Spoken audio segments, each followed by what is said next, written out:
Aproximadamente una hora, doctor, ¿no? Ya, Vamos a ver. perfecto. Aproximadamente, ¿no? Sí, voy a Sí. tratar de no cosas muy puntuales, pero de todas maneras, tener No, como sí, referencia. de todos modos son temas que van de acuerdo para cualquier tipo de maestría o en diplomatura también. Es Ajá. la lectura crítica sobre los diferentes artículos que hay, ¿no? Y cada vez Así van es. apareciendo más. Y bueno, hay que saber discernir cuál es la información más Claro. adecuada, ¿no? Sí, en realidad, con mucho énfasis es necesario en relación a los estudios de estudios, ¿no? Que son la revisión sistemática y los metaanálisis, porque son los que están compilando tanta información, básicamente, ¿no?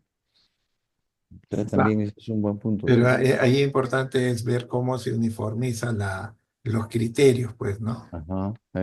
Y eso es importante porque a veces este, lo que estábamos viendo el otro día de ese artículo en urología, Ah, bueno, bueno, claro, claro. este, Las reglas de juego están dadas. Por ejemplo, hay metaanálisis que tienen dos investigaciones nada más. Están publicadas. O sea, el hecho que algo esté publicado no garantiza su calidad. Eso es lo que hay que entender, ¿no? Y hay que ir a la parte metodológica y analizarla para ver si es que, siendo un ensayo clínico, realmente es algo que uno pueda estimar como una conclusión válida o no, ¿no? Por ahí va el tema, ¿no? Pero las descripciones simplemente no son, o sea, para mí no son investigaciones. No, no, no, pues en realidad es una descripción y nada así más. es. Es Así una es. cuestión observacional, ¿no? Pero ahí no Así están es. investigando nada en realidad, ¿no? Es un No, tipo de no, eso lo trabajo. puede hacer cualquier persona o una sin mayor entrenamiento académico, simplemente ve cuánto hay de cada cosa y se presenta. Eso no requiere de mucho esfuerzo. Es un escenario muy particular, ¿no? Pero estamos llenos de esas publicaciones, entonces Ujú. complica porque uno a veces piensa que la revista o de repente por ser un órgano de una sociedad científica, avalan las conclusiones y eso es un grave error, ¿no? Lo único que avala es la metodología. Ah, Ujú. Claro, pero claro. es lo que está Sí. predominando. Bien, ya estamos en la hora más bien también para ¿Vale? no Perfecto. demorarnos y Perfecto. estar fuera de los tiempos. Perfecto. En primer lugar, muy buenas tardes con todos los diplomandos. Nos está acompañando la doctora Nilda Espínola, que ella es también directora del Diplomado de Cardio-Oncología. Tenemos el día de hoy la participación del doctor Percy Rosell Perry con el tema de lectura crítica sobre los artículos científicos, sobre efectos de una exposición. Él es magíster en docencia universitaria por la Universidad Ricardo Palma. Él es doctor en medicina humana por la Universidad Nacional Mayor de San Marcos. Tiene diplomado en investigación clínica por la Universidad de Harvard, Boston, Estados Unidos. Tiene también maestría de inteligencia artificial en salud por la Universidad Católica de Murcia, España. Él es un gran investigador de la unidad de posgrado de la Facultad de Medicina de la Universidad de San Martín de Porres. Tiene diferentes premios en relación a publicaciones. En el Perú hay un premio de Hipólito Unanue por la mejor publicación y él ha sido hasta en dos oportunidades ganador de esta distinción que tiene mucho mérito a los que tienen la capacidad de hacer publicaciones como él, tanto nacional como internacional. Entonces tenemos acá un invitado, al menos para nosotros, de lujo, y vamos a escuchar su presentación. Adelante, doctor Rosell. Sí, Muchas adelante. gracias, doctor Luis. Muchas gracias. Vamos a enfocarnos en el tema. La lectura crítica de la publicación científica adquiere gran relevancia, más aún en estos tiempos cuando tenemos un número exponencial de publicaciones en las bases de datos que hace muy difícil poder interpretar para poder llevarlo a la práctica. Entonces, es esencial para nosotros saber qué estamos leyendo, saber hasta qué punto estas recomendaciones, conclusiones que nos brindan los estudios son útiles o válidas. Entonces, adquiere mucha relevancia. este tema de lectura crítica en sí requiere del desarrollo muchas veces de un curso dedicado a la lectura crítica. El doctor Ruiz ha considerado con bastante tino del hecho de considerar al menos esta clase para dar algunas pautas. En ese sentido, me puedo encontrar un poquito limitado de poder extenderme sobre tópicos mucho más específicos, como por ejemplo podría ser análisis crítico de metaanálisis, y voy a tener que comenzar de las pautas generales, porque pienso que quizás es bueno comenzar en orden. Entonces, yo voy a comenzar con las pautas generales y quizás haya oportunidad de repente más adelante de ir a algunos temas más específicos. O quede ya un poco más en la iniciativa de ustedes, de que ustedes puedan ir y leer un poco más, ¿no? Que es lo que siempre es recomendable, que muchas veces lo que se brinda se limita por el tiempo o por los contenidos de un curso, entonces es bueno que podamos complementar, ¿no? Ustedes están en un diplomado de cardio-oncología, esto está en el terreno de la terapéutica, y los estudios deben estar enfocados correctamente en ese sentido y valorados de esa forma. Yo creo que la primera, voy a hacer dos presentaciones, en tratar de tomar el tiempo debido para ello, en la cual primero vamos a hacer lectura crítica sobre efectos de una exposición, ¿no? Que es la primera parte, donde vamos a evaluar efectos, ¿no? Y que está más relacionado con la terapéutica, que está más en el campo que ustedes tienen interés, que es un campo terapéutico, cardio-oncológico, básicamente, ¿no? Este es, bueno, esto decía un poquito la introducción que ya les he hecho, ¿no? Un poco. En este punto inicial yo quiero diferenciar dos grandes grupos, ¿ok? Sí, quizás tres. Y este diagrama, me van a disculpar si está en inglés, me gusta mucho incluir de alguna forma contenido en inglés. ¿Por qué? Porque es bueno estimular que nosotros leamos en inglés todos los días, ¿no? Ya, eso es esencial. A veces nos acostumbramos de repente a la comodidad de la lectura en el idioma que nosotros hablamos, pero el idioma asignado a la ciencia es el inglés, querramos o no. No podemos vivir en una realidad paralela ni en una burbuja. Entonces, si me disculpan en cierta forma de presentar en un slide en inglés, pero sí me gusta promoverlo. Básicamente nosotros vamos a encontrar dos grandes grupos en la publicación científica. Hay estudios que son de experimentales, ¿ya? Que son aquellos estudios que van a permitir evaluar una asociación causal entre dos variables. O sea, una variable causa la otra. Eso solamente lo permiten los estudios de modelos experimentales, ¿ok? El otro grupo, vamos a llamar así, es el grupo observacional. En el grupo experimental nosotros controlamos las condiciones del estudio. En el observacional, como dice su nombre, observamos un fenómeno y lo describimos. Ahí puede haber dos niveles. Y acá en este diagrama lo ven claramente. ¿Tiene naturaleza descriptiva o tiene naturaleza analítica? Acá hay una gran diferencia. La naturaleza descriptiva de un estudio lo que va a permitir solamente es describir. O sea, estoy viendo algo, es como ver una foto, ¿no? En la foto veo un árbol, veo una vaca, veo un lago, veo el sol, veo una montaña, nada más. Pero yo no puedo decir si esa vaca le pertenece a la persona que vive ahí o establecer algún tipo otro de relaciones. Esto es un ejemplo muy simple y discúlpeme que lo use. Pero en un estudio analítico, lo que yo sí puedo establecer es asociación de variables e incluso podría darles algún grado de inferencia. Y acá el punto crítico entre un estudio descriptivo y uno analítico es la posibilidad de inferenciar los resultados. Explico un poco.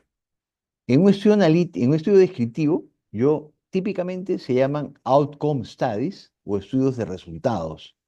También se llaman estudios descriptivos o llamados también series de casos, que son estudios donde digo, de tal fecha a tal fecha recibimos en la consulta tantos pacientes, en estos pacientes se encontró, tantos tenían fiebre, tenían cefalea, y colocamos una tabla donde ponemos porcentajes, ¿no? Frecuencias, ¿no? Y podemos establecer quizás algunas medidas centrales o de dispersión que son meramente descriptivas, ¿ok?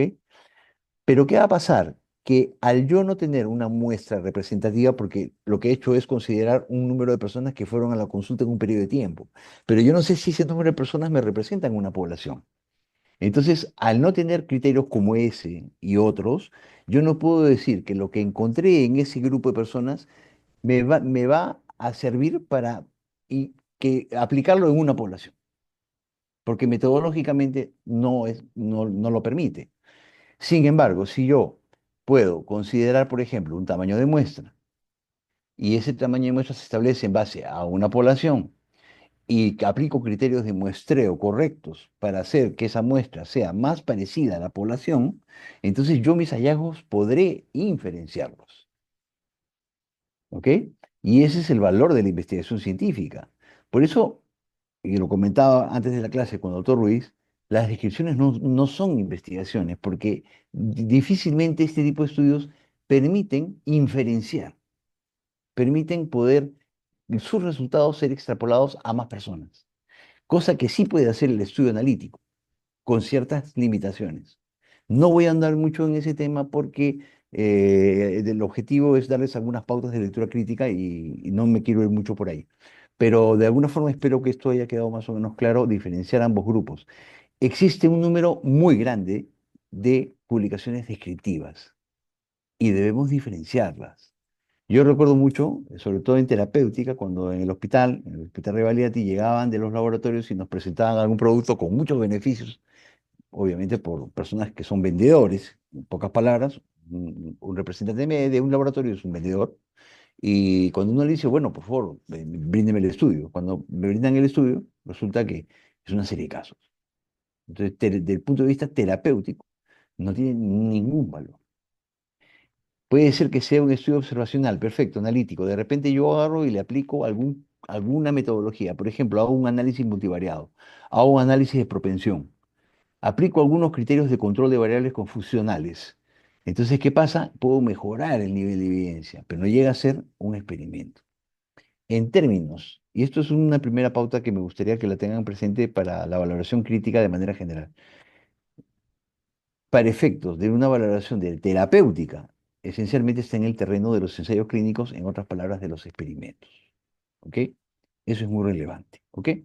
Bueno, acá en este diagrama, diferentes tipos de estudios observacionales, eso ya escapa un poquito al objetivo, ¿no? Eh, Vamos dentro del terreno de lo que es observacional primero, ¿ok?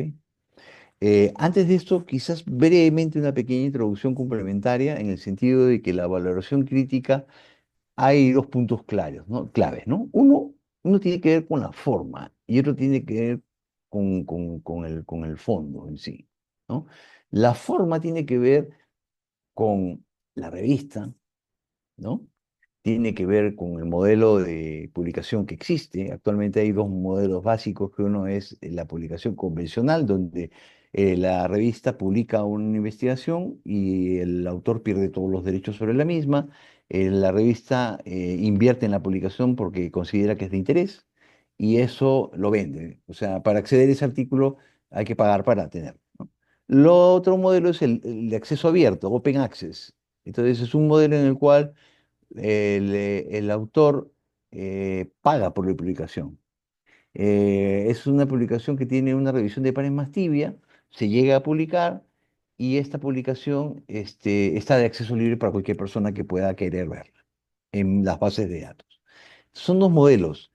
¿Puede sesgar un poquito la valoración? Sí, en mi experiencia personal yo pienso, he podido ver que las publicaciones de acceso abierto son publicaciones que no tienen la misma calidad de las publicaciones publicadas por la revista, que no son de acceso abierto.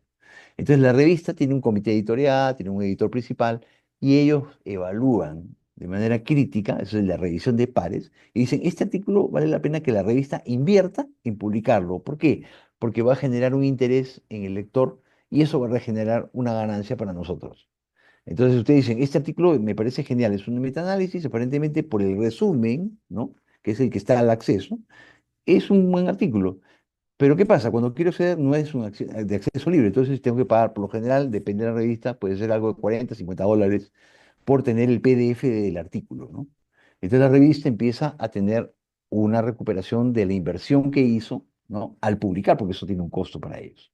Son dos modelos. ¿Puede ser un sesgo? Sí, yo creo que sí. Yo pienso que sí. Cuando uno paga, le hacen el camino de revisión más fácil, me parece, salvo que alguna revista sea diferente. Eso puede ser. El prestigio de la revista, miren, he visto en buenas revistas publicaciones buenas y malas.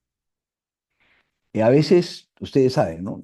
Por ahí hay relaciones entre las personas, siempre hay favores que se pueden hacer y a veces hay cargos importantes y eso ocurre en Perú, en la China, en Estados Unidos, en Europa, en todas partes, donde a veces ciertos cargos pues requieren de cierta atención especial y de ciertas consideraciones. Entonces aparecen publicaciones que nos podrían sorprender un poco. No necesariamente el hecho que una revista pueda ser muy prestigiosa garantiza la calidad de la publicación. Aunque es cierto que revistas de más prestigio cuidan un poquito más no publicar barbaridades, que sí pueden aparecer en cualquier revista, ¿no? Eso sí es cierto. El autor por lo general quizás sea más confiable. Hay autores que cuidan mucho su prestigio y en ese sentido tienen el cuidado de no publicar cualquier cosa, ¿no? O sea, una persona de trayectoria no va a echar a perder su trayectoria en una publicación que sea pues una cosa mal hecha porque está echando a perder su prestigio profesional. Entonces, quizás el autor, el grupo, pueda ser una referencia. La universidad, la afiliación de donde viene el estudio, también se puede considerar dentro de la crítica, también es más relativo. De todos estos parámetros me quedo con el autor probablemente como el más, ¿no? Pero como frase final de esta introducción, yo podría decirles que el parámetro más fidedigno que deberían considerar es la lectura crítica. Es el análisis de la metodología. Al margen de todo lo que hemos mencionado, lo único que va a validar una conclusión es una metodología correctamente ejecutada, para lo cual hay que conocer las bases del método científico ¿no? y de la investigación. Entonces, conociendo lo que es una validez interna, lo que es una validez externa y sus procesos, entonces nosotros vamos a poder concluir que la conclusión que me arroja el estudio efectivamente es de valor o es válida, al menos es válida. Entonces, esa va a ser nuestra herramienta, al margen de otras consideraciones. Muy bien. En relación a una exposición, ¿no? Esto está más en el terreno de la epidemiología y en cardiología tiene gran relevancia, porque muchas de las pautas que se usan, sobre todo en el terreno de la prevención, ¿no? Están en el terreno de la epidemiología y en cardiología eso tiene mucha actualidad, ¿no? Se ha utilizado, se sigue utilizando en muchas formas. Los estudios epidemiológicos pueden sugerir algún tipo de modelo de estudio observacional analítico, podrían sugerir causas. Por ejemplo, yo les pongo un ejemplo, ¿no? Si yo quisiera asociar la causa del tabaco con el cáncer de pulmón, yo diría, bueno, pero estoy evaluando causalidad, tengo que ir al experimento, pero yo no puedo poner un grupo a fumar y otro no fumar de manera aleatoria. Eso es una locura, eso éticamente no es posible. Entonces, ese tipo de conclusiones se llegan a través de estudios epidemiológicos. Entonces, la observación no es un mal modelo. Tanto el experimento como la observación analítica, ambos se complementan. ¿Por qué? Porque ambos evalúan terrenos de alguna forma complementarios, diferentes. Obviamente, la terapéutica en sí, por ejemplo, la COVID-19, la pandemia y las vacunas. Las vacunas necesitaron del ensayo clínico para su validación. Ahí no tenemos dudas. Pero cuando nosotros queremos, por ejemplo, investigar factores asociados a determinada condición, a determinada cardiopatía crónica o aguda, entonces voy por el terreno de la observación analítico, no voy por el experimento. Entonces, ambos modelos son modelos que ustedes van a necesitar valorar críticamente, ¿ok? Y es un poco lo que voy a presentar en dos partes. Estamos comenzando con la parte observacional, ¿ok? Entonces, para conocer las causas de enfermedades, tanto de enfermedades transmisibles, que fueron el principal objeto de estudio en la epidemiología cuando fue creada, como de las denominadas enfermedades crónicas, por ejemplo, cáncer, las enfermedades cardiovasculares. Por lo general, con mucho énfasis a partir de la segunda mitad del siglo XX, ¿no? Según la Organización Mundial de la Salud, la epidemiología se utiliza para describir el estado de salud de la población. Esto es muy importante porque tiene mucha relevancia en términos sobre todo de planificación, prevención, priorización, asignación de recursos La preocupación por mejorar la comunicación de estos estudios epidemiológicos llevó a un grupo de trabajo a configurar una guía, un checklist que se denominó STROBE.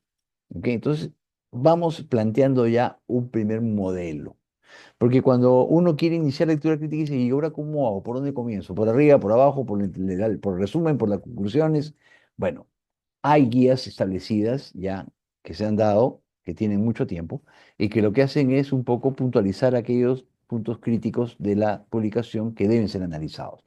En la parte observacional tenemos el STROBE. En inglés es el Strengthening the Reporting of Observational Studies in Epidemiology. STROBE, ¿no?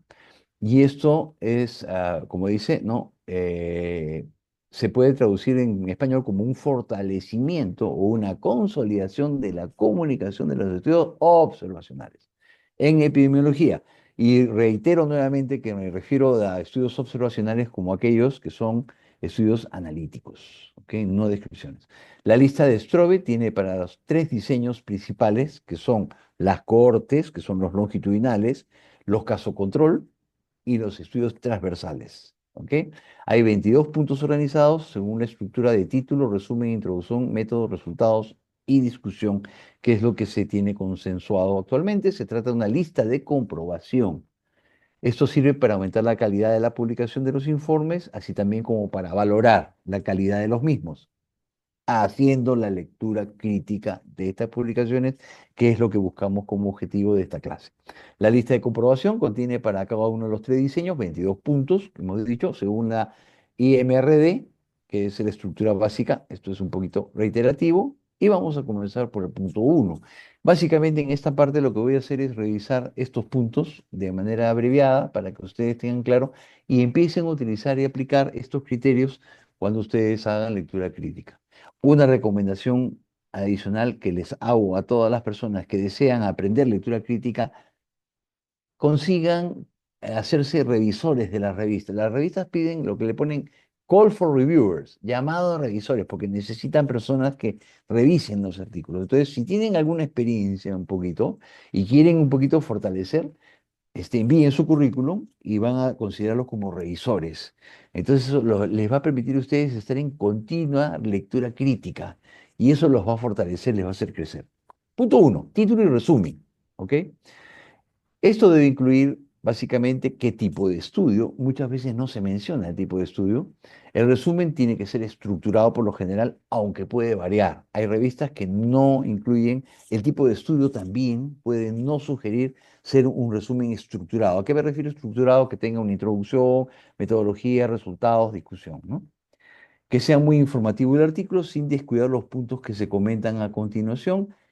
Título y resumen. A veces el título no refleja necesariamente el contenido y debe ser una habilidad del autor o autores de colocar un título lo suficientemente atractivo al lector, atractivo y además honesto, ¿no?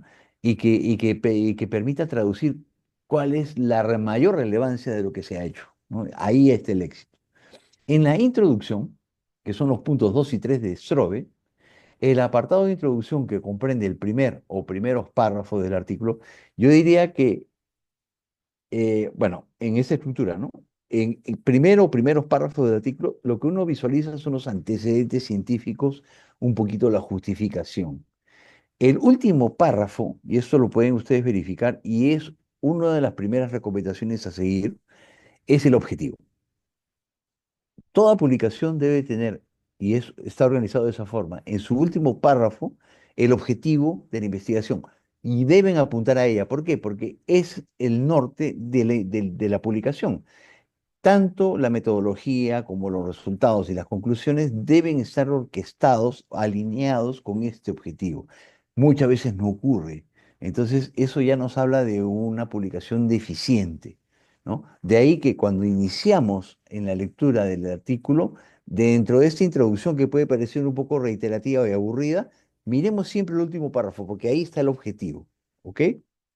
Estos puntos son comunes a cualquiera de los estudios que hemos mencionado en los modelos observacionales.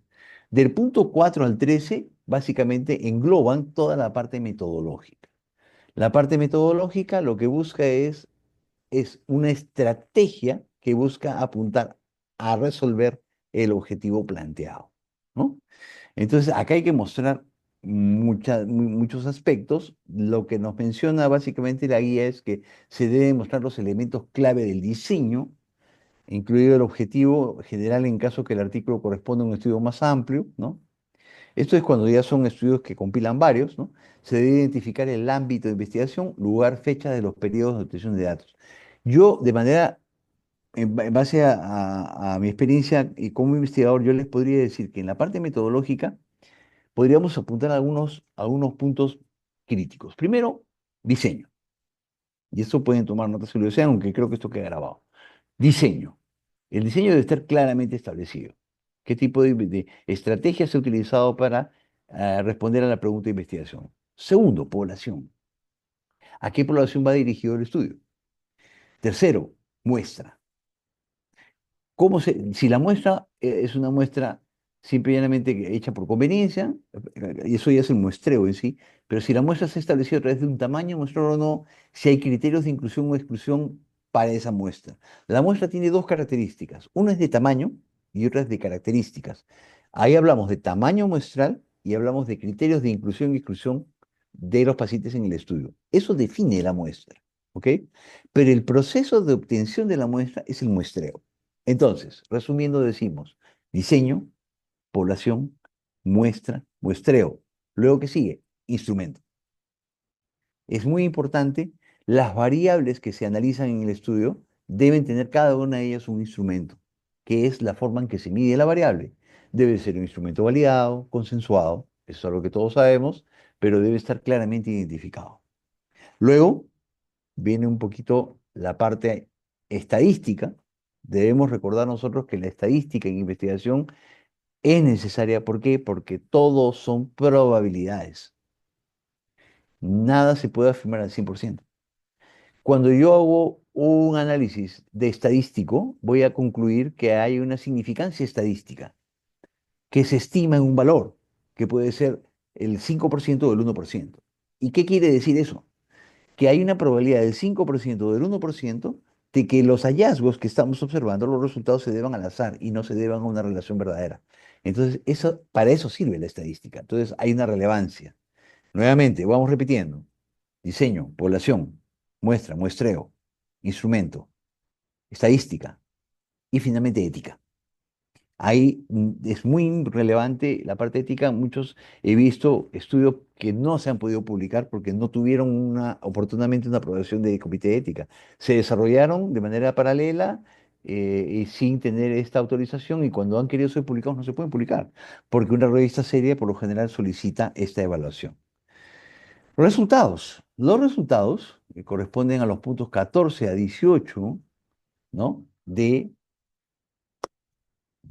STROBE, y aquí en esta sección las particularidades de cada tipo de estudio son más relevantes, ¿no? Acá ya hay que dividir, diferenciando un poquito. Los puntos tienen que ver con los participantes, detallar con precisión el número de participantes que deben estar, personas contactadas, número de negativas a participar, número de personas incluidas, número de participantes. En realidad los resultados lo que deben arrojar es un una valoración en relación con los objetivos planteados por el estudio. Entonces, en número, o vamos a suponer que sea un objetivo general, o a veces son más de uno, aquel objetivo que fue planteado debe ser reflejado en los resultados se expresarán de forma textual, muchas veces, ¿no? O se hacen de forma textual y gráfica. Por eso los estudios tienen dos formas de presentación de los resultados, tienen tablas y tienen figuras. Las tablas tienen columnas y filas, las figuras tienen, pueden ser fotos, pueden ser gráficos, tienen ya una variable, una gran variedad de presentación y todos ellos lo que ayudan es a ilustrar los contenidos. Es muy relevante poder analizar la habilidad del autor o autores de poder expresar los resultados de forma sintética, clara, objetiva, incluso hasta visual, va a facilitar la mayor comprensión por parte del lector. La primera tabla de toda investigación, por lo general, son las características clínicas, epiclínicas, demográficas de la muestra que hemos estudiado. Debería ser, esa es la tabla uno. Es muy relevante ver las variables que se han considerado como puntos característicos de clínicos demográficos, sexo, género, estado civil, de repente el tipo de actividad, no sé, las que se consideren. Esa primera tabla es muy importante porque me está mostrando la muestra y es por lo general de naturaleza descriptiva, es una estadística descriptiva. Estadísticas inferenciales, que son las que nos van a permitir generalizar los resultados, se dan por lo general cuando empezamos a hacer el análisis de asociar variables. Toda investigación busca asociar variables, ese es el objetivo. Entonces, a eso corresponden las siguientes tablas. La discusión, los puntos 19 a 22 de Strobe, ¿no? Menciona que estos cuatro puntos se corresponden con la estructura clásica que debe tener la discusión de cualquier artículo científico. En primer lugar, en la discusión se debe informar de manera resumida los resultados más relevantes en relación con las hipótesis, que son de alguna forma los objetivos, ¿no? Recomienda discutir las limitaciones del estudio teniendo en cuenta las fuentes de sesgo potencial, problemas derivados de multiplicidad de análisis, exposiciones y variables. Yo mencionaría cuatro puntos básicos en la discusión, así como lo hemos hecho en la parte metodológica. ¿Ok? La primera que debemos de tomar en cuenta es la relación entre los objetivos, perdón, la relación entre los antecedentes existentes en el tópico que están investigando y sus hallazgos.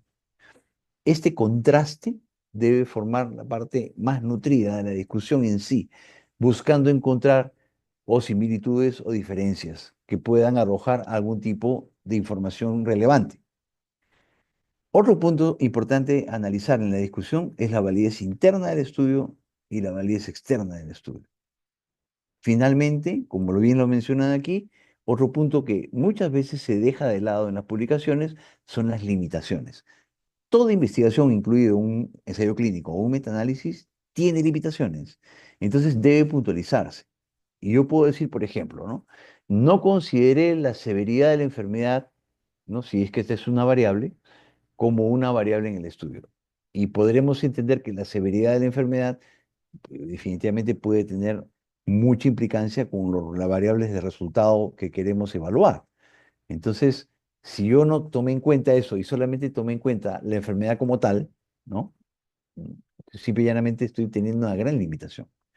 Puedo mencionar, por ejemplo, que mi estudio es de naturaleza observacional y hasta cierto punto no podría establecer causalidad. Entonces, podría representar una limitación cuando hago un estudio observacional buscando evaluar efecto terapéutico. Entonces, es una limitación. Las pérdidas que se producen en el seguimiento de los pacientes, que si es que representan un porcentaje importante, también viene a ser una limitación del estudio. El desarrollo de estudios con tamaños de muestras pequeños también, ¿por qué? Porque son muestras que no son representativas. Entonces, si el estudio no me permite inferenciar, porque mi muestra es muy pequeña, entonces simplemente es una gran limitación, ¿no? Que podría incluso invalidar mi conclusión. Todos son ejemplos de análisis de puntos a ser revisados y considerados en la discusión de un artículo científico. Strobe ha realizado una sistematización de los elementos clave que deben aparecer en un buen artículo sobre una investigación, para lo cual, ¿no? Se debe destacar que estos puntos se refieren a cómo los autores explican su investigación y que son los criterios que se deben utilizar para valorar su validez, que eso es lo que hemos estado destacando. Acá tienen una referencia muy interesante que sugiero revisar para que ustedes puedan enfocarse en este punto.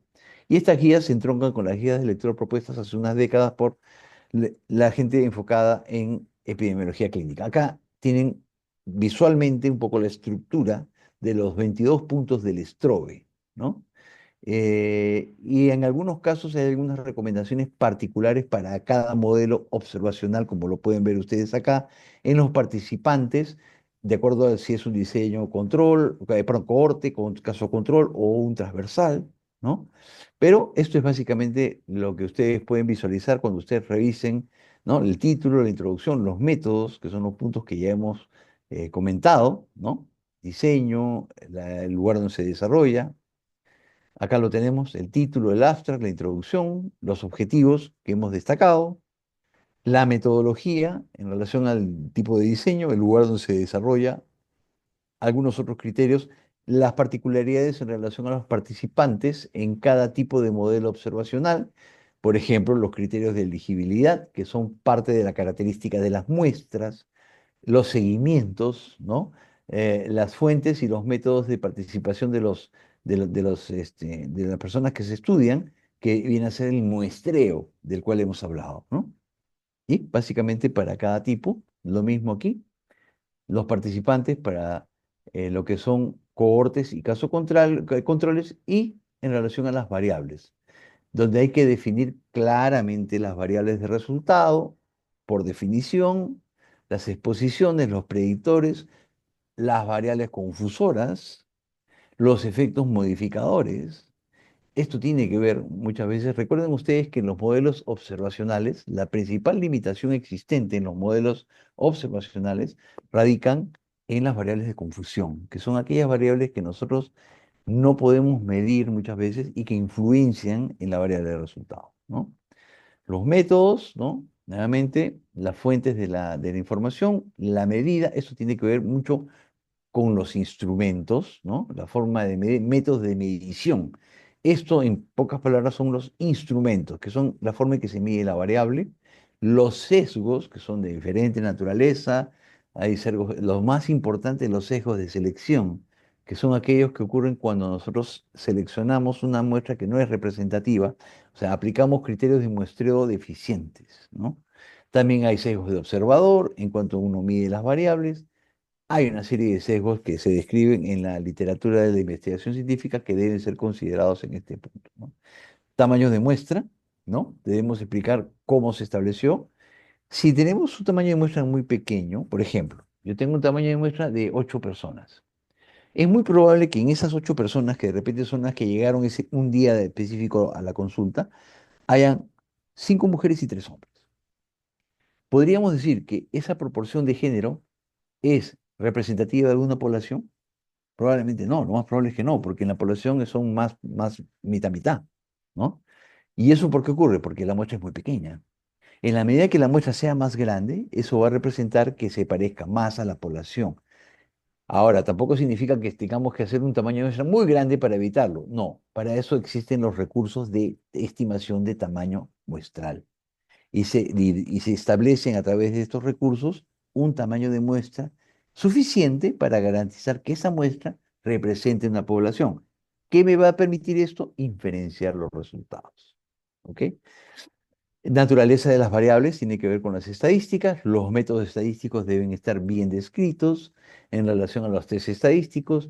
Hay que ver la curva de datos, cómo está estructurada, si es una curva normal o no, lo cual nos va a permitir decidir si es que son métodos paramétricos o no, que también debería estar todo. Miren, lo que no está metodológicamente, en la parte metodológica descrito, se asume que no se hizo. Una investigación seria, bien desarrollada, tiene por lo general un capítulo, una sección metodológica nutrida, nutrida, y eso lo va a caracterizar. A veces dicen, ¿no? La estructura del artículo científico es como un reloj de arena. Yo no comparto ese punto de vista. Yo creo que la parte más gruesa de una publicación debe estar en la parte metodológica, porque ahí dice exactamente todo lo que se hizo y lo que no se hizo. Y de acuerdo a eso ustedes pueden concluir una validación de las conclusiones. Entonces, es muy relevante que podamos nosotros tener esa consideración en la parte metodológica. Los criterios estadísticos, no voy a extenderme mucho para poder pasar a la segunda presentación, pero en la parte estadística, bueno, algunas consideraciones particulares de acuerdo al tipo. Los resultados, en primer lugar, se presentan, como hemos dicho, las características clínicas demográficas de la muestra, ¿no? Y eso se presenta en la tabla 1 por lo general, y es una estadística descriptiva, ¿ok? Algunos otros criterios adicionales, bueno, básicamente, como decimos acá, las características de los participantes del estudio, en primer lugar, es una data descriptiva, ¿no? Social, clínica, demográfica, ¿no? Muy relevante, se debe analizar. Luego tenemos la data de resultados que se continúa, y esto va a depender del tipo de estudio, pero básicamente se presentan en forma de tablas y figuras, los principales resultados, ¿no? eh, de acuerdo a las categorías, a las variables que se han considerado en el estudio, ¿no? De acuerdo, recuerden ustedes, muy relevante, de acuerdo a los objetivos planteados en el mismo, ¿no?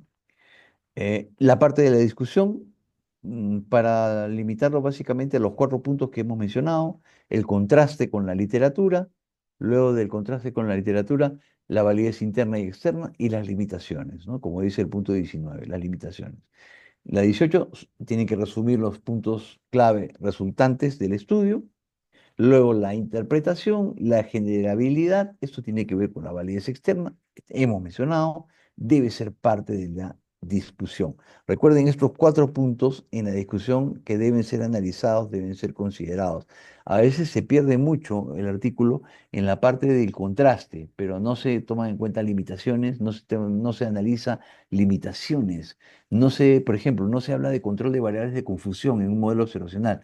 Es un error grave, ahí hay que ver hasta qué punto de repente los resultados obtenidos se deban al rol de alguna variable de confusión que no ha sido bien controlada en el estudio. Entonces, la parte metodológica es muy relevante. Los fondos, ¿no? Esto tiene que ver con otro aspecto que también, y no debo olvidarlo, a veces olvido mencionarlo, pero que debemos tomar en cuenta que son los conflictos de interés. ¿De dónde viene la publicación? ¿Quién es la institución que está detrás? Todo autor o autores que publican en una revista deben declarar conflicto de intereses. Si un autor trabaja en un laboratorio y, la droga que están estudiando es producida por el laboratorio, pues eso es un conflicto de intereses inmenso. Debe ser expuesto, de tal manera que la persona que lee dice, oye, pero mira, el autor trabaja en el laboratorio que produce la droga. Entonces yo puedo sospechar que los resultados podrían estar influenciados, ¿no? Entonces es muy importante esta declaratoria que se hace y debe figurar en el artículo. A veces hay autores fantasmas. La persona que trabaja en el laboratorio no lo ponen. Y ese es otro tema, ¿no? Pero bueno. Algunos links que me gustaría que lo puedan revisar para complementar la presentación y vamos a pasar. Permítame, por favor, quiero dar un tiempo. Me he excedido un poquito en el tiempo, pero permítame, voy a pasar a la segunda, voy a ser un poco más breve en la segunda parte. Eh, Vamos a ir aquí, un segundo. Vamos a ser un poquito más breve en esta parte de aquí, un ratito. Sientes. Acá está. Exacto. Hemos visto efectos de una exposición, ahora vamos a ver efectos de un tratamiento, ¿ok? Permítame, por favor, aquí, compartir.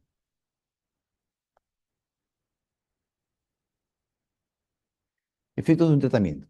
Acá nosotros ya vamos a hacer análisis de lo que llamamos estudios experimentales, ¿ok? De un tratamiento. Acá lo tenemos, efecto, causa-efecto, lo producen los modelos experimentales, tradicionalmente los ensayos clínicos, ¿no? Son la mejor evidencia sobre el efecto de intervenciones sanitarias. Toda terapéutica debe entrar, puede ser cirugía, puede ser droga, debería entrar, debe ser evaluada por ensayos clínicos. Lo que pasa es que tenemos el gran problema de la ética que desde el punto de vista ético no siempre es posible ejecutar un ensayo clínico. Yo no le puedo decir a una persona, mire, ¿sabe qué? Vamos a someter su tratamiento a una especie de sorteo, entre comillas, para asignarle un tratamiento. ¿Por qué? Porque esto está dentro de un experimento. Lo más probable es que salga volando por la ventana. Entonces, acá hay un tema que hay que saber manejar. Por ejemplo, en la pandemia se dio de manera voluntaria porque había un entendimiento de la población de que había necesidad de aportar, de colaborar con la ciencia para que la ciencia encuentre soluciones a un problema de salud que estaba afectando al mundo. Es diferente, ¿no? Pero en la práctica no es fácil desarrollar este tipo de experimentos, ¿no? Para poder evaluar la metodología de un ensayo clínico a partir de su publicación, es preciso que su diseño, ejecución y análisis se describan en detalle, ¿no? Este artículo que está citado lo recomiendo para que ustedes puedan complementarlo, el contenido de lo que presentamos aquí, ¿no? Em, Ahora, así como tenemos el STROBE para los observacionales, tenemos el checklist de CONSORT. El CONSORT es para los estudios experimentales, los ensayos clínicos, ¿ok? Esto se generó a principios de los años 90 por dos grupos editoriales y desarrollaron un modelo de checklist, básicamente una lista guía de los puntos que se consideran críticos. y se tienen que incluir en todo informe y comunicación de un ensayo clínico para ilustrar todo el proceso que se haya llevado de forma adecuada. Acá tienen ustedes, ¿no? Esto viene del Consort Group, ¿no? Consort Statement. Esta es la referencia del año 2004 que ustedes pueden revisarla. El objetivo es facilitar la lectura crítica e interpretación de los ensayos clínicos, ¿no? Aquí vamos a presentar nuevamente, son 22 puntos de la guía Consort. Tenemos un link que ustedes pueden revisar para poder ver un poquito más en detalle. Nuevamente, punto por punto, no voy a reiterar lo que he mencionado, el título y el resumen que corresponden, ¿no?, a la parte introductoria del estudio. El título, como hemos dicho, a veces es el que primero que genera la atención. Lo primero que uno ve en una base de datos, PubMed, lo que ustedes quieran, Scopus, es el título. Sale el título, la revista y el resumen. Y perdón, título, revista, autores. Entonces, son los tres parámetros iniciales por los cuales toma contacto el lector. Y en base a ellos muchas veces decidimos el interés por esa publicación o no. Puede ser, como digo, el autor de repente, ¿no? Pues este autor es muy prestigioso y tiene publicaciones muy relevantes. Caramba, uy, acaba de salir una nueva publicación. Eso nos genera una atención, ¿no? Puede ser la revista y de repente un buen título, pero nuevamente, metodología. Tenemos que ir a la metodología porque nos podemos llevar sorpresas, ¿no? La introducción, básicamente, nuevamente en la introducción, nosotros lo que ponemos son analizar los antecedentes previos, la justificación y el objetivo, ¿ok? Acá menciona, por ejemplo, algunos ensayos clínicos podrían haberse evitado haciendo una revisión sistemática de los previos. Claro, obviamente. Actualmente disponemos de muchos estudios de estudios. Hay tanta información que se ha empezado a compilar. Y tenemos dos niveles, ¿no? Que son las revisiones sistemáticas, que son cualitativas más que nada, y el metaanálisis, que son cuantitativos, ¿no? Entonces, estos estudios ya nos dan una visión. Pero muchas veces les puedo decir que un ensayo clínico bien ejecutado tiene mucho mayor valor que un metaanálisis mal ejecutado, sin duda. Participantes en la parte metodológica, al igual que en la anterior. Acá tenemos que ver los métodos nuevamente, repito, diseño. En este caso el diseño, bueno, sabemos que es un modelo experimental, ¿no? Pero población, muestra, muestreo, instrumento, estadística, ética. Por ejemplo, acá habla de los criterios, esta es la parte del muestreo, criterios de selección, ¿no? Participantes, ¿no? Eh, sus características, las intervenciones, y acá se escribe de manera particular en el punto 4 en los ensayos clínicos, aquel tipo, si es que se hace contra placebo o se hace estudios contra otra droga activa, que son los estudios de no inferioridad, por ejemplo, en los cuales se comparan dos drogas y se ven que una tenga un efecto diferente de la otra, ¿no? O más clásicamente lo que son los placebos, ¿no? También. Los objetivos, estos ya están en la parte introductoria, pero deben estar explícitamente descritos. De manera tradicional deben estar en la introducción, ¿no? El checklist no deja de mencionarlo en este punto dentro de la parte metodológica. Los resultados, ¿no?, que se refiere a las variables utilizadas para poder valorar, comparar las intervenciones. Es necesario definir estas variables, se llaman variables de resultado, y distinguir la principal de las secundarias. La variable principal debe ser la que se consideró más importante al diseñar el ensayo, ¿no? Y se utilizó esa para establecer el tamaño de muestra. Establecimiento de un tamaño muestral es fundamental y esencial en un ensayo clínico para su validez interna, ¿no? Es importante describir cómo se estimó el tamaño muestral, ¿no? Eh, y bueno, algunas características relacionadas. Las secuencias aleatorias. Recuerden ustedes que una de las pautas básicas de todo ensayo clínico es la aleatorización de grupos, ¿no? Es la asignación aleatoria. Esto es esencial. ¿Por qué? Porque de esa manera se controlan las variables de confusión. Es la mejor forma de controlar las variables de confusión de tal manera que podemos afirmar categóricamente que lo que obtenemos como resultado es producto de la intervención asignada, ¿no? Ese es el gran valor del ensayo clínico, ¿no?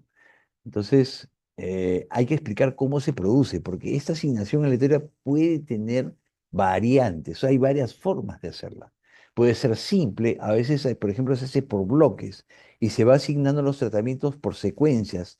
¿Con qué finalidad? Con la finalidad de evitar, de privar un tratamiento a un paciente. Dicen, pero no me puede privar a mí del tratamiento. No, le vamos a asignar el tratamiento, pero se lo vamos a asignar por segmentos, por etapas. Entonces, hay modelos que buscan mejorar un poquito los problemas éticos que se pueden generar producto de, de estos modelos, ¿no? La asignación oculta, para evitar que la asignación de los tratamientos sea sesgada, no basta con generar una secuencia. ¿A qué se refiere? Se refiere a la valoración, por ejemplo, la asignación de tratamientos, que debe ser oculta. Eso se llama los ciegos, en otras palabras. Por eso se dice ensayo clínico aleatorizado enmascarado, también le usan esa palabra, ¿no? Enmascarado. ¿Por qué? Porque la persona que asigna el tratamiento desconoce qué tratamiento está asignando. De esa manera evita que haya una influencia de parte del investigador. Lo mismo ocurre con la valoración después de obtener resultados.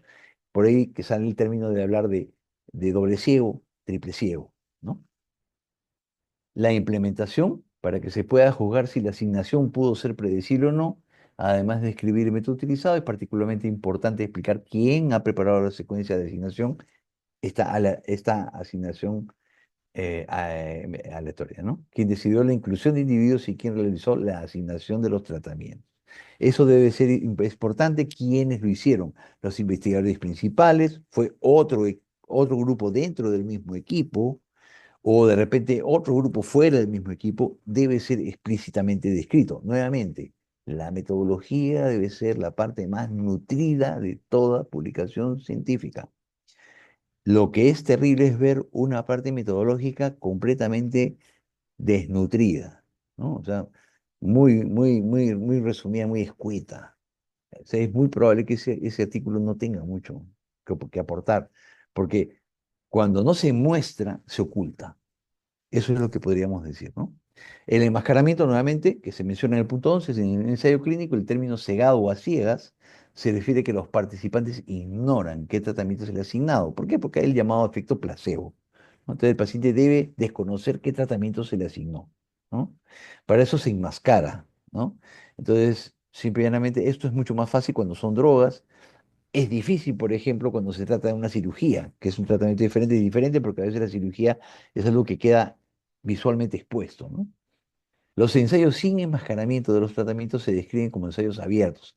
Son modalidades que se recurren cuando el problema ético es muy evidente y que limita la posibilidad de desarrollar el ensayo, ¿no? En el enmascaramiento de los tratamientos no siempre es posible, aún así en los ensayos abiertos hay que justificar por qué no se utilizó, ¿no? Los métodos estadísticos, que ya hemos mencionado, hay estadística descriptiva de la población y bueno, el análisis que se hace estimando una estimación puntual del efecto, ¿no? Comparando los tratamientos y un intervalo de confianza para su estimación, que por lo general se estima en el 95%. Hay que, deben estar bien detallados, el flujo de participantes, ¿no? En el punto 13, para facilitar la comprensión del ensayo, el flujo de participantes durante las diferentes etapas, que pueden ser inclusión, seguimiento y análisis, deben tener un fluxograma, ¿no? Una ilustración. Idealmente se debe indicar el número de individuos que comenzaron el ensayo y los que no se incluyeron por algún motivo y los que esto no permite juzgar la validez externa de los resultados y a veces no está disponible en todos los estudios, el proceso de reclutamiento, ¿no? Fechas en que se realizó el estudio, importante para ubicarlo en el contexto histórico. Por ejemplo, en la pandemia tiene mucha relevancia en relación con las olas, por ejemplo. Las fechas de inicio y final de reclutamiento permiten conocer su duración y otros datos que pueden interesar, sobre todo cuando se quieren reproducir las investigaciones. Los ensayos en que la variable principal es el tiempo hasta un evento, que se llaman los famosos análisis de sobrevivencia. Estos estudios se llaman el tiempo al evento, el time to event. Duración del seguimiento no es la misma para todos los pacientes, ya que el ensayo termina en una fecha, en un evento. Se debe indicar la fecha, duración mediana de seguimiento, si el ensayo se interrumpió como resultado de un análisis intermedio. Todos estos criterios son datos que debemos tomar en cuenta en los resultados, las características demográficas y clínicas basales de los individuos que forman parte del ensayo son importantes para ver hasta qué punto estos resultados pueden aplicarse a un paciente en particular, ¿no? Se describen cada uno de los grupos y es recomendable hacerlo en una tabla. Hemos dicho que por lo general la primera tabla que se presenta, las variables continuas pueden describirse mediante la media y la desviación estándar, que son medidas de tendencia central mejor que errores estándar o intervalos de confianza, o mediante los tres cuartiles en caso de asimetría marcada, ¿no? Los intercuartiles. Las variables cualitativas y cuantitativas discretas con un número limitado de valores pueden describirse mediante frecuencia. Estas ya son características de análisis de los resultados, los números analizados, el número de casos incluidos en análisis es un dato crítico. Este número queda documentado en el diagrama de flujo, que nos permite ver la evolución de este número a través del tiempo. Es muy útil expresar los resultados de las variables dicotómicas en forma de fracción, a veces, como se muestra aquí. Ya son detalles que no quiero ir ahondando un poquito más. Los resultados y su estimación, todos ellos deben describirse para cada grupo de tratamiento, con sus respectivas medias y desviación estándar o frecuencias, junto con un estadístico adecuado que pueda comparar los resultados en ambos grupos, diferencia de media, diferencia de proporción, de riesgo relativo o radio, ¿no? Intención de tratar y su intervalo de confianza, que son los parámetros que nos van a permitir valorar las diferencias entre los grupos.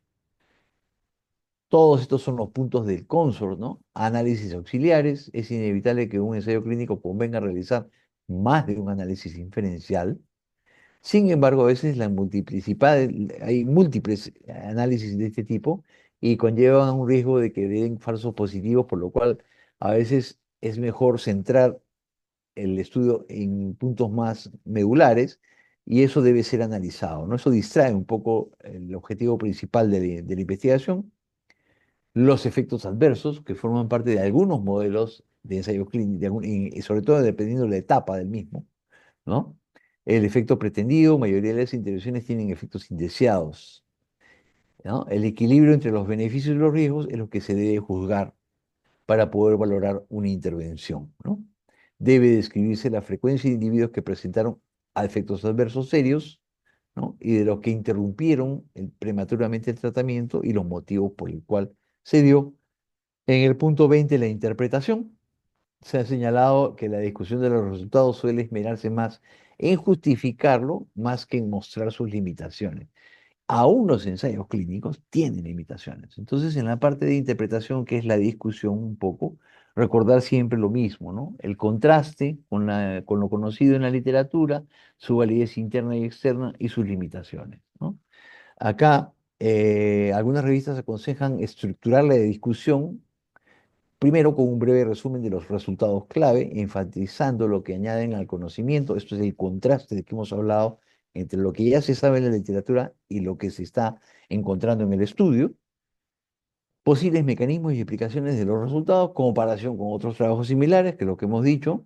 Y acá es importante poder incluir metaanálisis, ¿no? En lo posible, ¿no? Las limitaciones mismas del estudio, ya lo hemos mencionado, las implicaciones para futuras investigaciones y sus implicancias clínicas. Punto 21, la validez externa, ya lo hemos mencionado, esto forma parte de la discusión, acá se pone en un punto aparte. Nuevamente, recuerden ustedes, la generalización es la validez externa. La validez externa, ¿qué tiene que ver?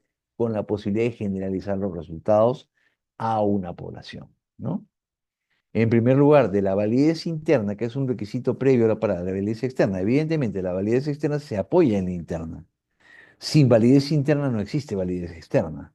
Entonces es muy importante, por eso les digo esa secuencia, ¿no? Contraste, validez interna, externa, limitaciones, ¿no? Y el punto 22, su evidencia global. Los resultados de un ensayo deben juzgarse en el contexto de la información previa disponible, aunque lo ideal sería metaanalizar los resultados. Y este es un punto que siempre es recomendable, ¿no? ¿Qué es un metaanálisis? Simplemente es un estudio de estudios. Se compilan muchos estudios que tienen un grado de heterogeneidad bajo. Este es un criterio importante. Primero se hace por lo general, una revisión sistemática, que es de tipo cualitativa. Se incluyen bajo ciertos criterios de inclusión estudios que buscan responder a una pregunta de investigación. Si estos estudios tienen resultados numéricos, primer lugar y segundo, tienen un grado de heterogeneidad bajo. ¿Qué es eso? que tienen metodologías similares de alguna manera. Entonces se pueden compilar, porque no podemos mezclar papas con camotes. Si yo evalué un resultado en una investigación con tomografía y la otra, o con una resonancia de última generación, y la otra la valoré con fotos hechos con una cámara personal, obviamente pues una diferencia abismal. No puedo mezclar ese tipo de estudios. Estudios que tienen una metodología similar nos permitirán compilarlos en un metaanálisis y nos arrojan resultados muy significativos. Pero los metaanálisis tienen su metodología, por eso hablábamos en la introducción que hay aspectos que sería bueno revisar. Sería bueno poder revisar análisis crítico y metaanálisis, por ejemplo. Eso sí es algo que yo recomendaría que tomen el tiempo de analizar alguna literatura y puedan aprender a hacer lectura crítica de metaanálisis, porque ustedes se sorprenderían. Actualmente están publicando metaanálisis de estudios observacionales. Están arrastrando todas las limitaciones de los estudios de observación para poder evaluar causalidad, las arrastran a un metaanálisis y concluyen cosas que son falsas, porque ya de por sí el estudio que han considerado para la valoración tiene errores y limitaciones. Idealmente el metaanálisis se basa convencionalmente, tradicionalmente en ensayos clínicos. Entonces, las bondades, las ventajas del ensayo clínico en asociar causalidad, sobre todo en terapéutica, llegan hasta el nivel del metaanálisis. Por eso es su valor. ¿Ok? Muy bien. Creo que me retrasé 4 minutos, me van a disculpar, dejar de compartir. Y creo que podríamos, si es posible, tener unos minutos para preguntas que seguramente podrían haber en la audiencia. Quedo atento.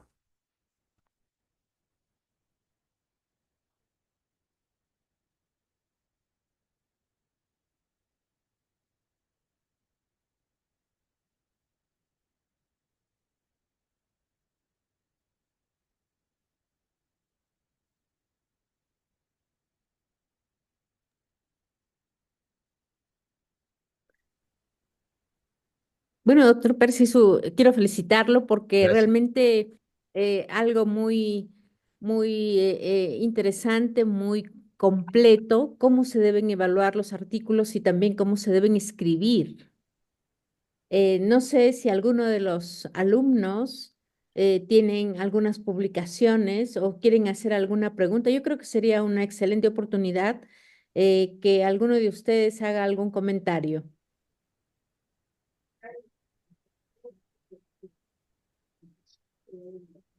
Buenas tardes a todos. Muchas gracias, doctor Percy. Muy interesante. Gracias. Gracias. Pienso que, como usted lo mencionó al principio, son generalidades que nos van a servir mucho e ir poco a poco al detalle de cada tema, pero sí pudimos recoger bastantes tips para la revisión de nuestros estudios, principalmente durante el desarrollo del diplomado. Muchas gracias. Gracias. Gracias por su comentario. La recomendación es que se haga una costumbre. Entonces, por ejemplo, ¿no? Yo soy miembro del comité editorial de revistas en mi especialidad, hasta hace poco de las dos más importantes, ahora he quedado con una porque no tengo mucho tiempo, pero soy revisor de otras. Entonces, con frecuencia me llegan artículos y yo tengo que hacer un análisis del artículo y enviar una recomendación, como un revisor, la revisión de pares que pasa todo publicación científica. Y eso me permite a mí poder estar como quien dice entrenado, es como el deportista, ¿no? Que tiene que estar entrenado. Y para eso hay que hacerlo. Entonces, al comienzo, claro, uno no tiene de repente mucha idea por dónde ir, por dónde llevar. Por eso lo que he presentado hoy son guías, checklist, ¿no? Son guías donde se puntualizan lo más relevante que uno debe enfocarse. Cuando uno adquiere ya experiencia, sabe, ¿no? Ya uno va, apunta a lo más medular. Dice, lo más relevante es esto, esto, esto, y ya yo podría llegar porque lo que yo tengo que hacer en una lectura crítica básicamente es validar conclusiones. Yo tengo que saber si esas conclusiones son verdaderas o no. Eso es lo que yo tengo que hacer. Pueden ser un título muy bonito, de repente puede ser un metaanálisis, todo lo que ustedes quieran, muy atractivo, ¿no? Y dicen, "Ay, qué interesante, mira, ya ha salido esto". Pero metodológicamente hablando, yo lo único que tengo que hacer es ver el método y ver si ese método garantiza las conclusiones del estudio. Así sea el Don Pepito que es famoso, o de repente viene de la mejor universidad de Europa o de Estados Unidos, o el mejor journal. puede ser que respalde de alguna manera, sí, es verdad, no lo voy a negar, ¿no? Pero esencialmente tienen que ir ahí, tienen que ir a la parte metodológica y validar las conclusiones. Eso es lo que debemos hacer y esto debe ser un ejercicio frecuente, ¿no? Que entonces, yo siempre bromeo a mis alumnos, le digo, ¿no? Yo no leo los periódicos porque honestamente los periódicos cada vez que veo un periódico me pongo a llorar. Porque cada vez es peor lo que vemos en los periódicos y las noticias que salen también son muy malas. Entonces ya uno no sabe dónde esconderse o por dónde correr, ya no sabemos. Entonces lo que hago yo, mi periódico es el PubMed. Entonces en la mañana, en vez de ver las noticias en el periódico o en la televisión, abro el PubMed y me pongo a mirar qué ha salido de mi especialidad, de mi campo, ¿no? Y siempre son cosas interesantes. Entonces, eso es algo bueno, ¿no? A ver, vamos a ver. Hay acá una pregunta, parece, de un alumno. Permítame, Sí, doctora. del Vamos a ver. doctor Olmedo. A ver. ¿Cómo se pueden identificar las limitantes de un estudio también previo a escribir? Si se identifican, ¿qué se puede hacer? Ya, a ver. En primer lugar, siempre hay.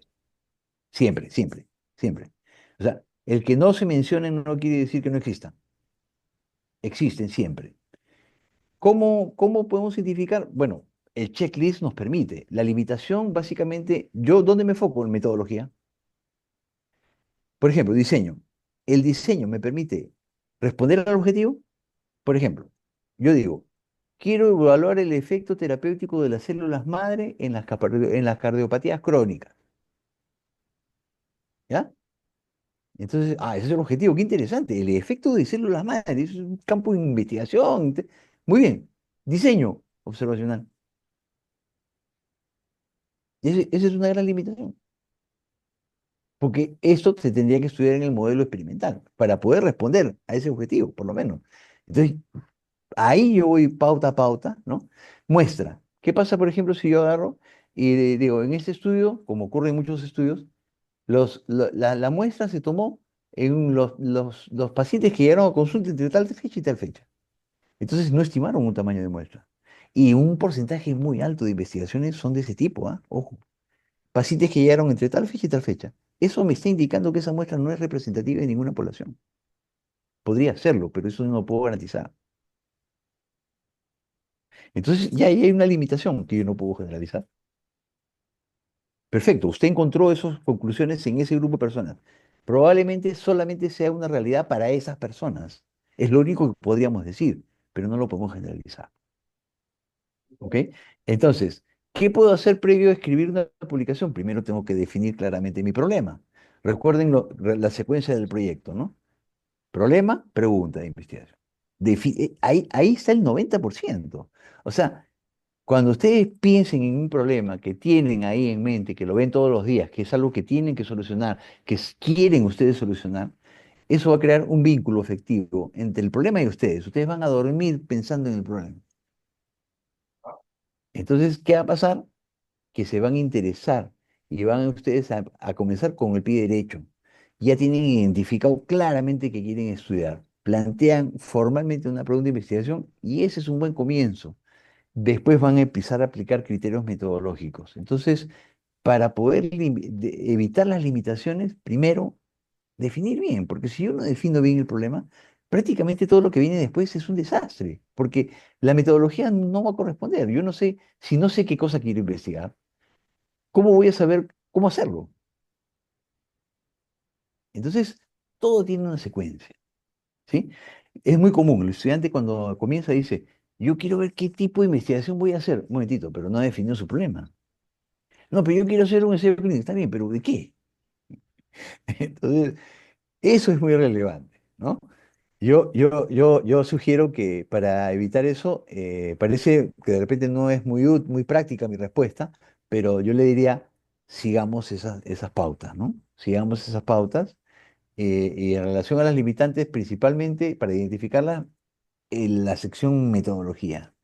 Ahí usted va a encontrar las limitaciones. Porque en la discusión puede que ni se mencionen o de repente le van a mencionar aquellas que les convienen a los autores o les parece las que son menos terribles, ¿no? Entonces, y se van a obviar otras que pueden ser muy evidentes y que podrían invalidar las conclusiones, ¿no? Espero haber contestado su pregunta. No sé si tenemos alguna más, aparentemente no. ¿Algunos saludos?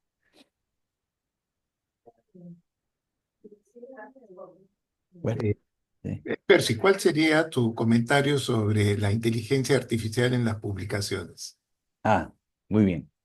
Bueno, básicamente lo que es la inteligencia artificial es lo que se busca un poco es que el software o el modelo de inteligencia artificial, que en sí es un software, ¿no? Es, reproduzca la actividad humana en alguna forma. Alguna forma de actividad humana pueda ser desarrollada por el sistema con la misma eficiencia. Eso es básicamente lo que busca la inteligencia artificial. Entonces, por ejemplo, yo acabo de enviar a publicación un estudio. ¿Cuál era mi problema? Mi problema era de que nosotros, a la hora que hacemos cirugía reconstructiva de ciertos segmentos de la cara, por ejemplo, el labio superior, ¿qué pasaba? Que no teníamos un criterio de valoración de los resultados. ¿Por qué? Porque este criterio de valoración de resultados es un elemento muy útil para poder gerenciar, planificar, otorgar recursos, no, para muchas cosas. Entonces, normalmente se hace bajo el criterio de un revisor experto, entre comillas, ¿no? Pero a veces la información es muy grande. Entonces, ahí ¿qué hicimos? Entrenamos modelos, tres modelos diferentes, ¿no? Estos modelos están, en su estructura ya están creados, solamente que uno le envía la información y el modelo aprende a discernir. Entonces, el modelo que dice, cuando usted le envía la foto, vamos a suponer que, otro ejemplo, yo le envío, que ya existe, ¿ah? Cáncer de piel. Entonces, yo le envío la foto de la lesión al modelo y el modelo me va a discernir si es un cáncer o no, o incluso podría ser el tipo de cáncer. Entonces, que normalmente lo hace un especialista. La máquina aprendió. ¿Por qué? Porque ahora, para eso se le da un gran volumen de información, es necesario.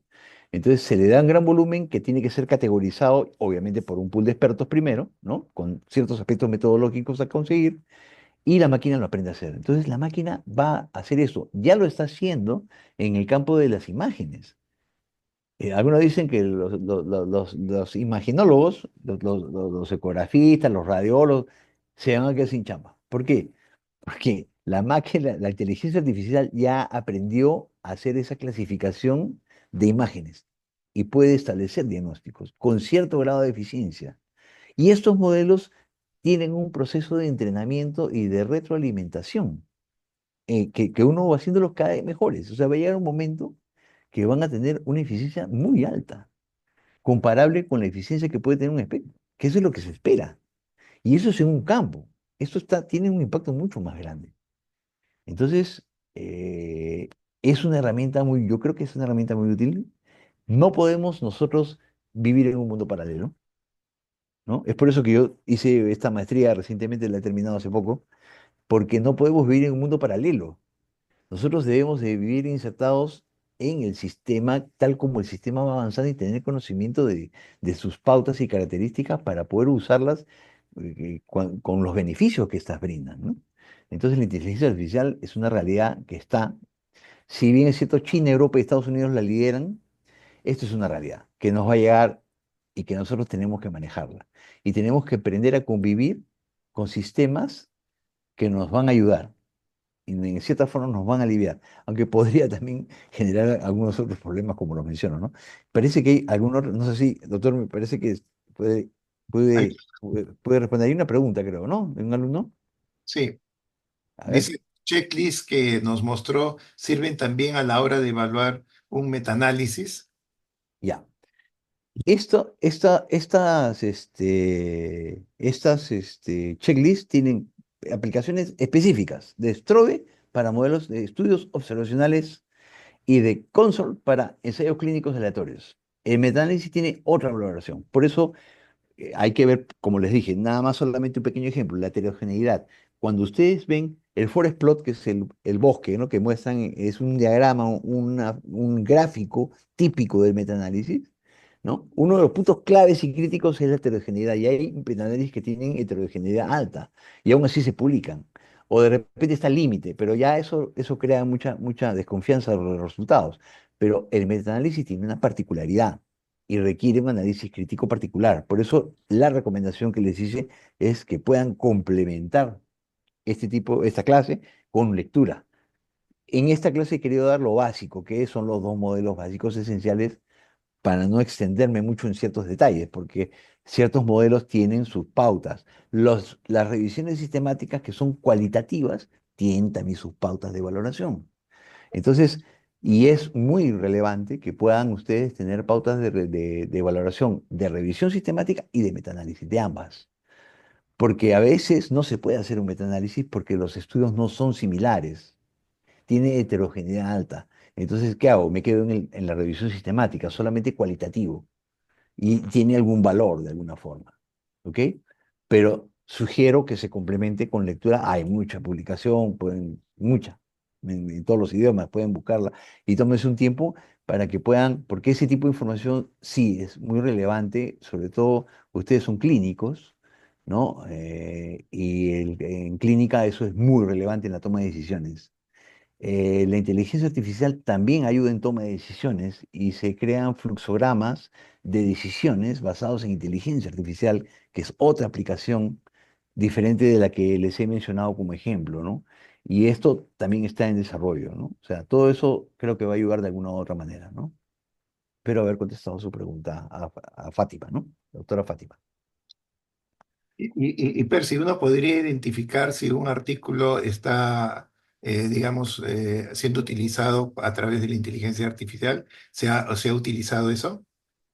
A ver, este punto puede ser un poquito en discusión. Lo que ha ocurrido en algunas universidades de Estados Unidos es que se ha prohibido el uso de ciertas aplicaciones de inteligencia artificial en las universidades, porque existe una probabilidad de que no pueda detectarse, y eso Ujú. crea un problema, ¿no?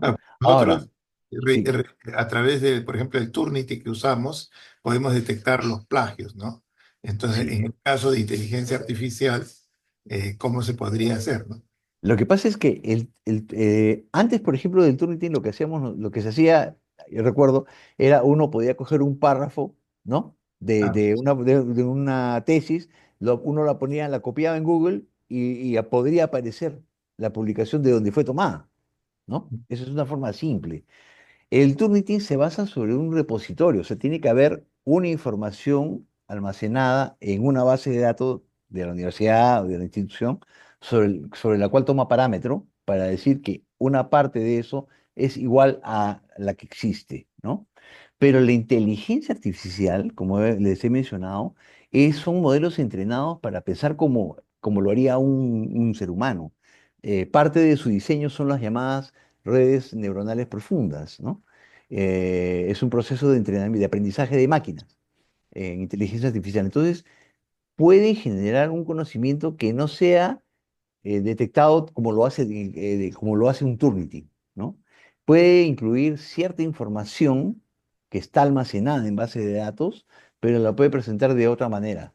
Puede ser que sea fácil detectarlo como que puede ser que no. Es por eso que hago el comentario que en Estados Unidos se ha prohibido el uso de algunas aplicaciones de inteligencia artificial porque no han podido detectar si se han producido por esos sistemas.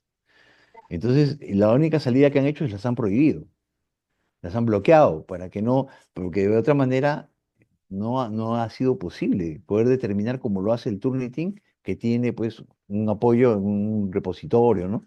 Eso es una realidad actual. Ahora, todo esto tiene normativas, regulaciones muy estrictas que se han desarrollado en Europa y en Estados Unidos. Ya existen las regulaciones ya, que son normas legales, normas éticas que se están aplicando, porque evidentemente toda esta ola que se está generando de información y de aspectos relacionados a la inteligencia artificial también está generando algunos problemas, ¿no? También, ¿por qué? Porque se está empezando a crear contenidos cuya autenticidad no se puede determinar. Y así es que ustedes ven fotos de personas famosas que de repente están en situaciones comprometidas y parecería ser un original, ¿no? Que pudiera por ahí de alguna forma, pero cada vez va a ser más difícil. Entonces, ese es un poco lo que se está tratando de regular y normar, ¿no? Y obviamente en el proceso de desarrollo, así como se generan este tipo de conocimientos de forma artificial, también se van a generar recursos que van a poder determinar un poco la naturaleza de estos conocimientos, ¿no? Pero creo que estamos en una etapa incipiente donde todavía tenemos ese tipo de problemas. Doctor Percy, buenas tardes. ¿Sí? Los ¿Qué saludo tal? Majul ¿Qué desde tal? Argentina. ¿Qué tal? Felicitaciones, muy Mucho gusto. clara su clase. Yo soy docente de la diplomatura, pero la verdad que fue apasionante escucharlo y siempre se Gracias, aprende muchísimo. Yo gracias. le quería preguntar, en una de las partes de su presentación, usted le recomendaba a los colegas mirar siempre el autor del artículo por la importancia que tiene quien escribió la publicación, quien realizó el trabajo de investigación. Pero muchas veces nos sucede de que alguien, por ser justamente un investigador muy prestigioso, se lo convoca y realmente revisó el trabajo, revisa parte del trabajo, pero no lo hace. ¿Cuál es su opinión al respecto? Y a su vez también le quiero preguntar, con la masiva realización ahora de revistas que están pidiendo un pago para poder publicar los artículos, ¿cómo tenemos que actuar ante ellos si debemos quitarle el prestigio que uno le tiene a esas revistas y ser mucho más cuidadoso en la lectura de esos artículos? ¿O debemos seguir confiando y buscar quiénes son los editores, revisores y a partir de ello continuar leyendo? ¿Cuál es su opinión en estos dos aspectos? Vale, Gracias. vale. Muchas gracias por sus palabras. A ver, en primer lugar, yo creo que un autor de prestigio, una persona con una carrera profesional en investigación, que es docente de una universidad importante, su nombre no va a aparecer tan fácilmente en una publicación. Evidentemente hay un rango, ¿no? Hay personas que ya ha pasado, había un escándalo tremendo que involucró incluso al Instituto Nobel y salió mucha gente del Instituto Nobel porque hubo un doctor italiano que él usaba células madre para hacer reconstrucción de tráqueas en pacientes prácticamente desahuciados, ¿no? Tenía una parte importante de la vida aérea. Entonces, ¿qué pasó? Que él tenía estudios ensayos clínicos que probaban la eficacia de este tipo de tratamientos, pero llegaron a un punto en que pudieron identificar que todos eran falsos. Y esta persona era el superstar y aparecía en todos los lados. Incluso hasta se ha hecho un documental que está en el cable, en televisión, acerca de este caso, ¿no? Un caso, un escándalo mayor, que involucró grandes instituciones. O sea, evidentemente sí, claro, no podemos poner la mano a fuego por nadie. Me ha pasado a mí también, que, por ejemplo, alguna persona que era invitada a todos lados y resultó que llegó un momento que encuentro en su publicación fotos de mis publicaciones, ¿no? Entonces, claro.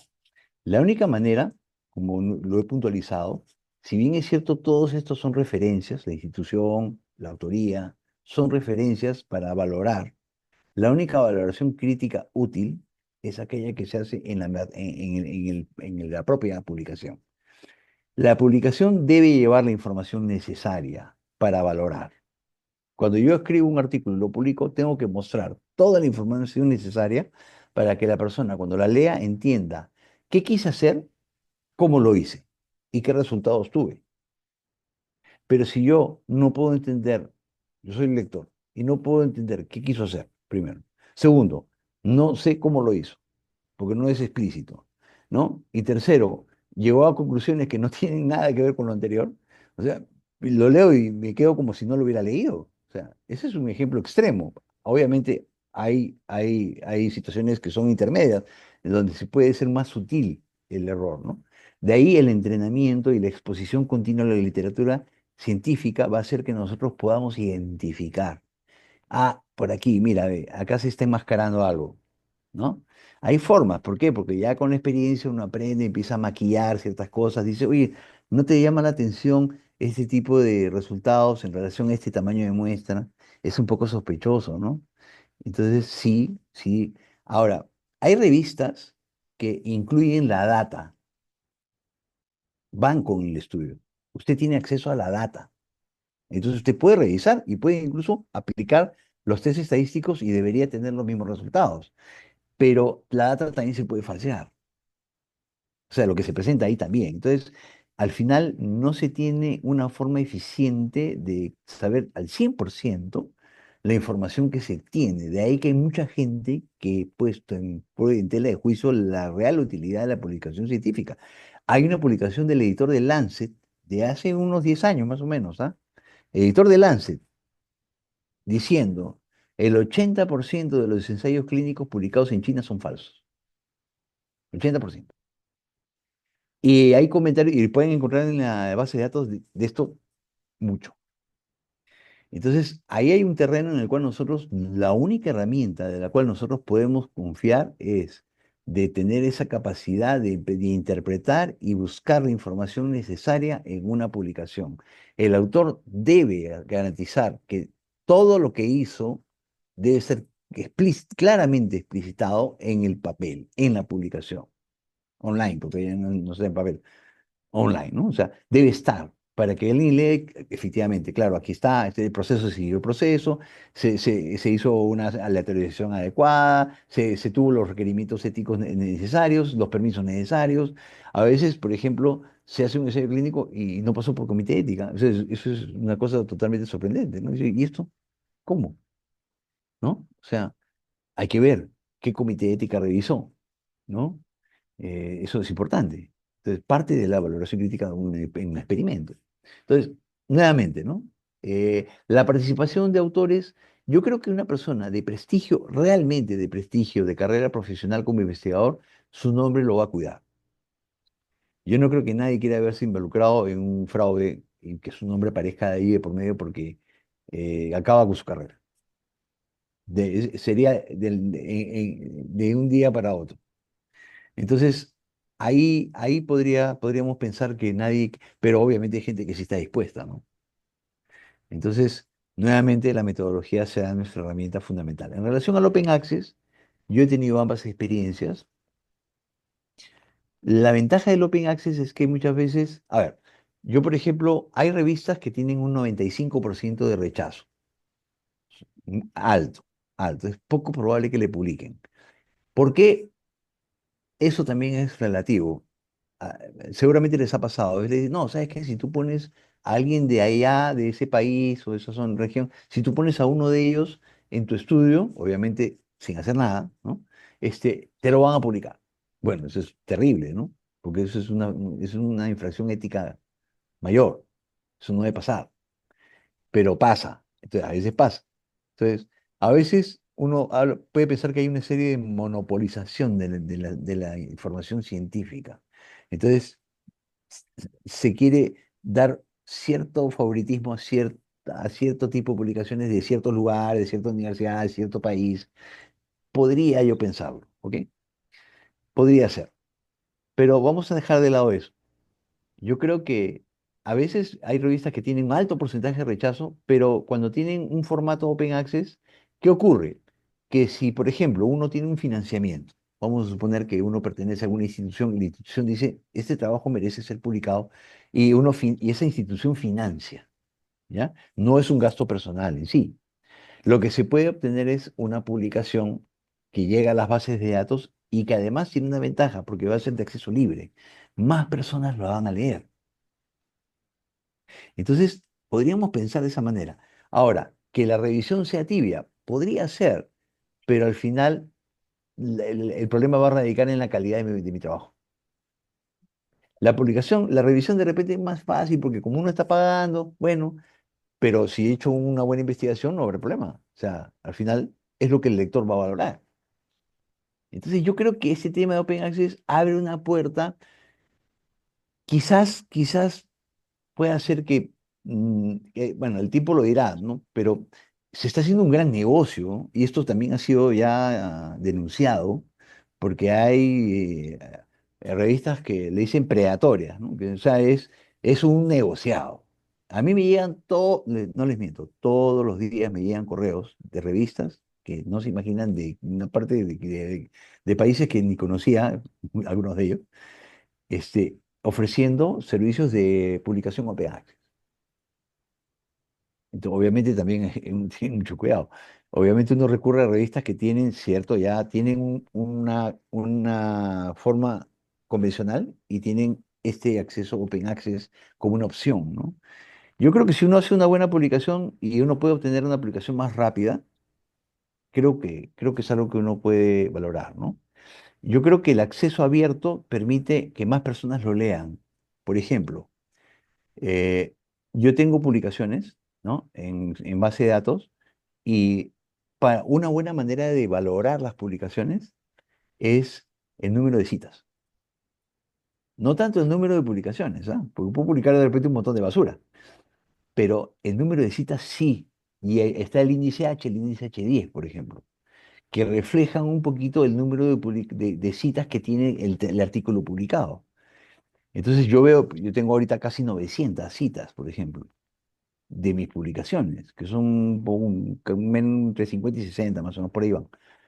Entonces ven el efecto multiplicador y tengo un número significativo de Open Access. Sí recurro yo al Open Access, pero me permite este beneficio porque expongo más. En cambio, es más difícil que el lector pague por la publicación, por un tema cultural, por lo que ustedes quieran. A veces no es la forma más accesible. ¿Por qué? Porque uno no sabe, y me ha pasado, ¿ah? He comprado un artículo como dicen los peruanos, me he pelado. No, me pelé. ¿Por qué? Porque es un artículo malo. Me guié del autor, del título, y cuando lo compré, ya lo compré, y el artículo era malo. Entonces, a veces hay que ver, toda propuesta tiene un lado bueno y malo. Hay que verlo de esa manera. Creo que hay deficiencias en ese modelo y se está abusando, eso es verdad, pero hay algunos puntos buenos. Y si nosotros hacemos buena investigación, creo que es un recurso que podemos utilizar, ¿no? Eso que Excelente usted. respuesta. Muchas gracias. A Muchísimas usted, gracias. doctora. A usted, gracias.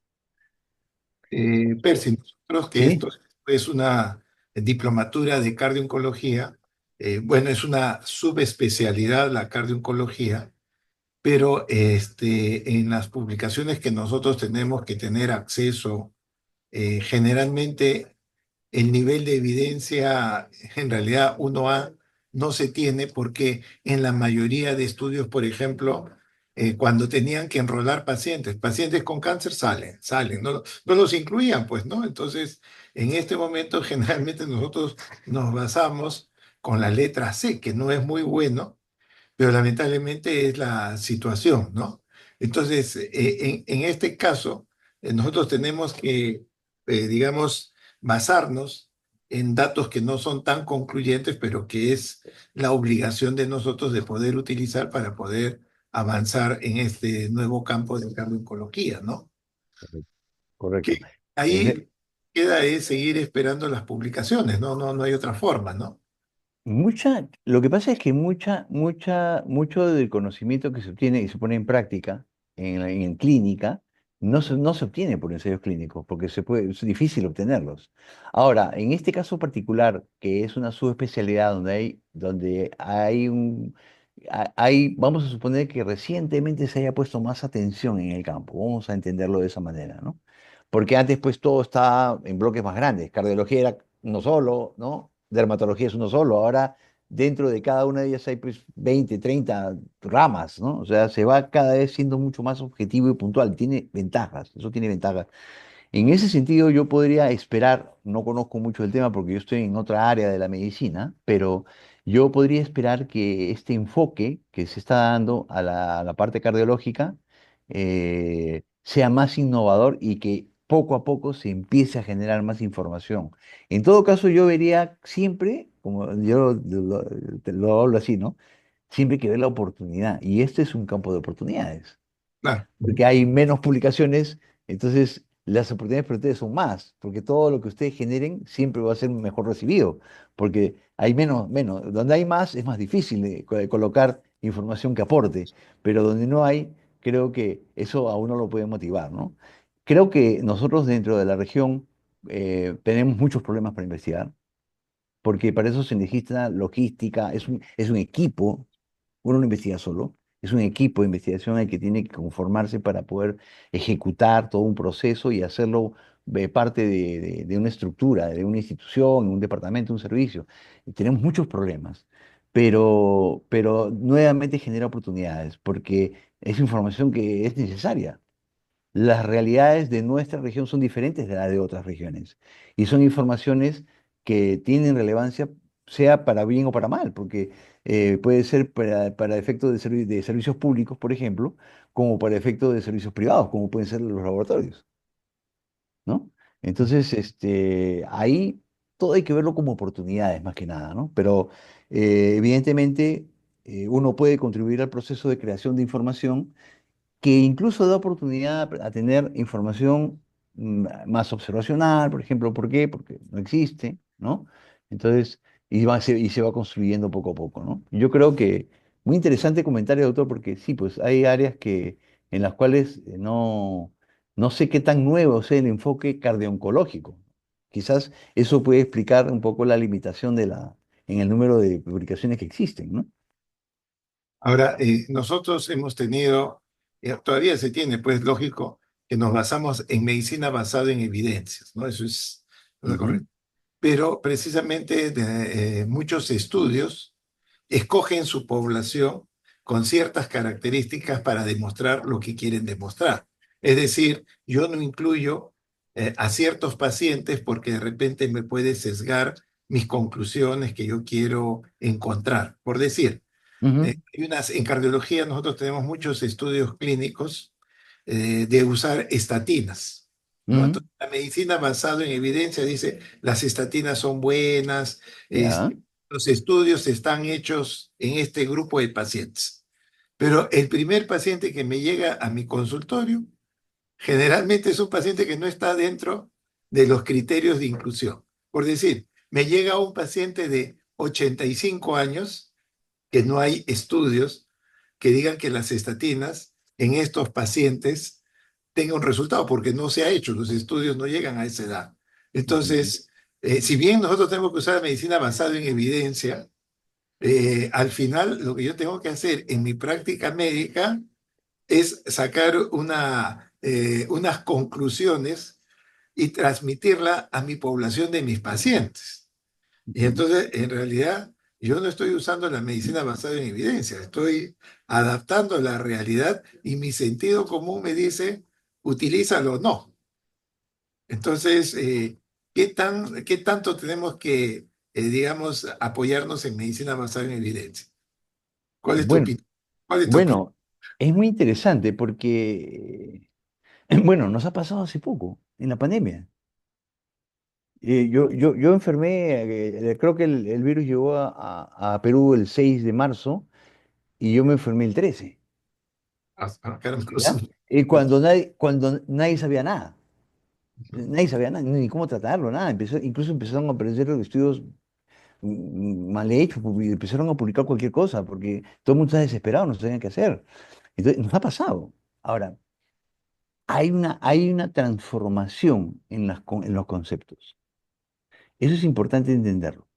Y actualmente ya no sé, si bien es cierto la medicina basada en evidencias es vigente, porque sigue siendo la forma más objetiva de poder valorar algo, ¿ya?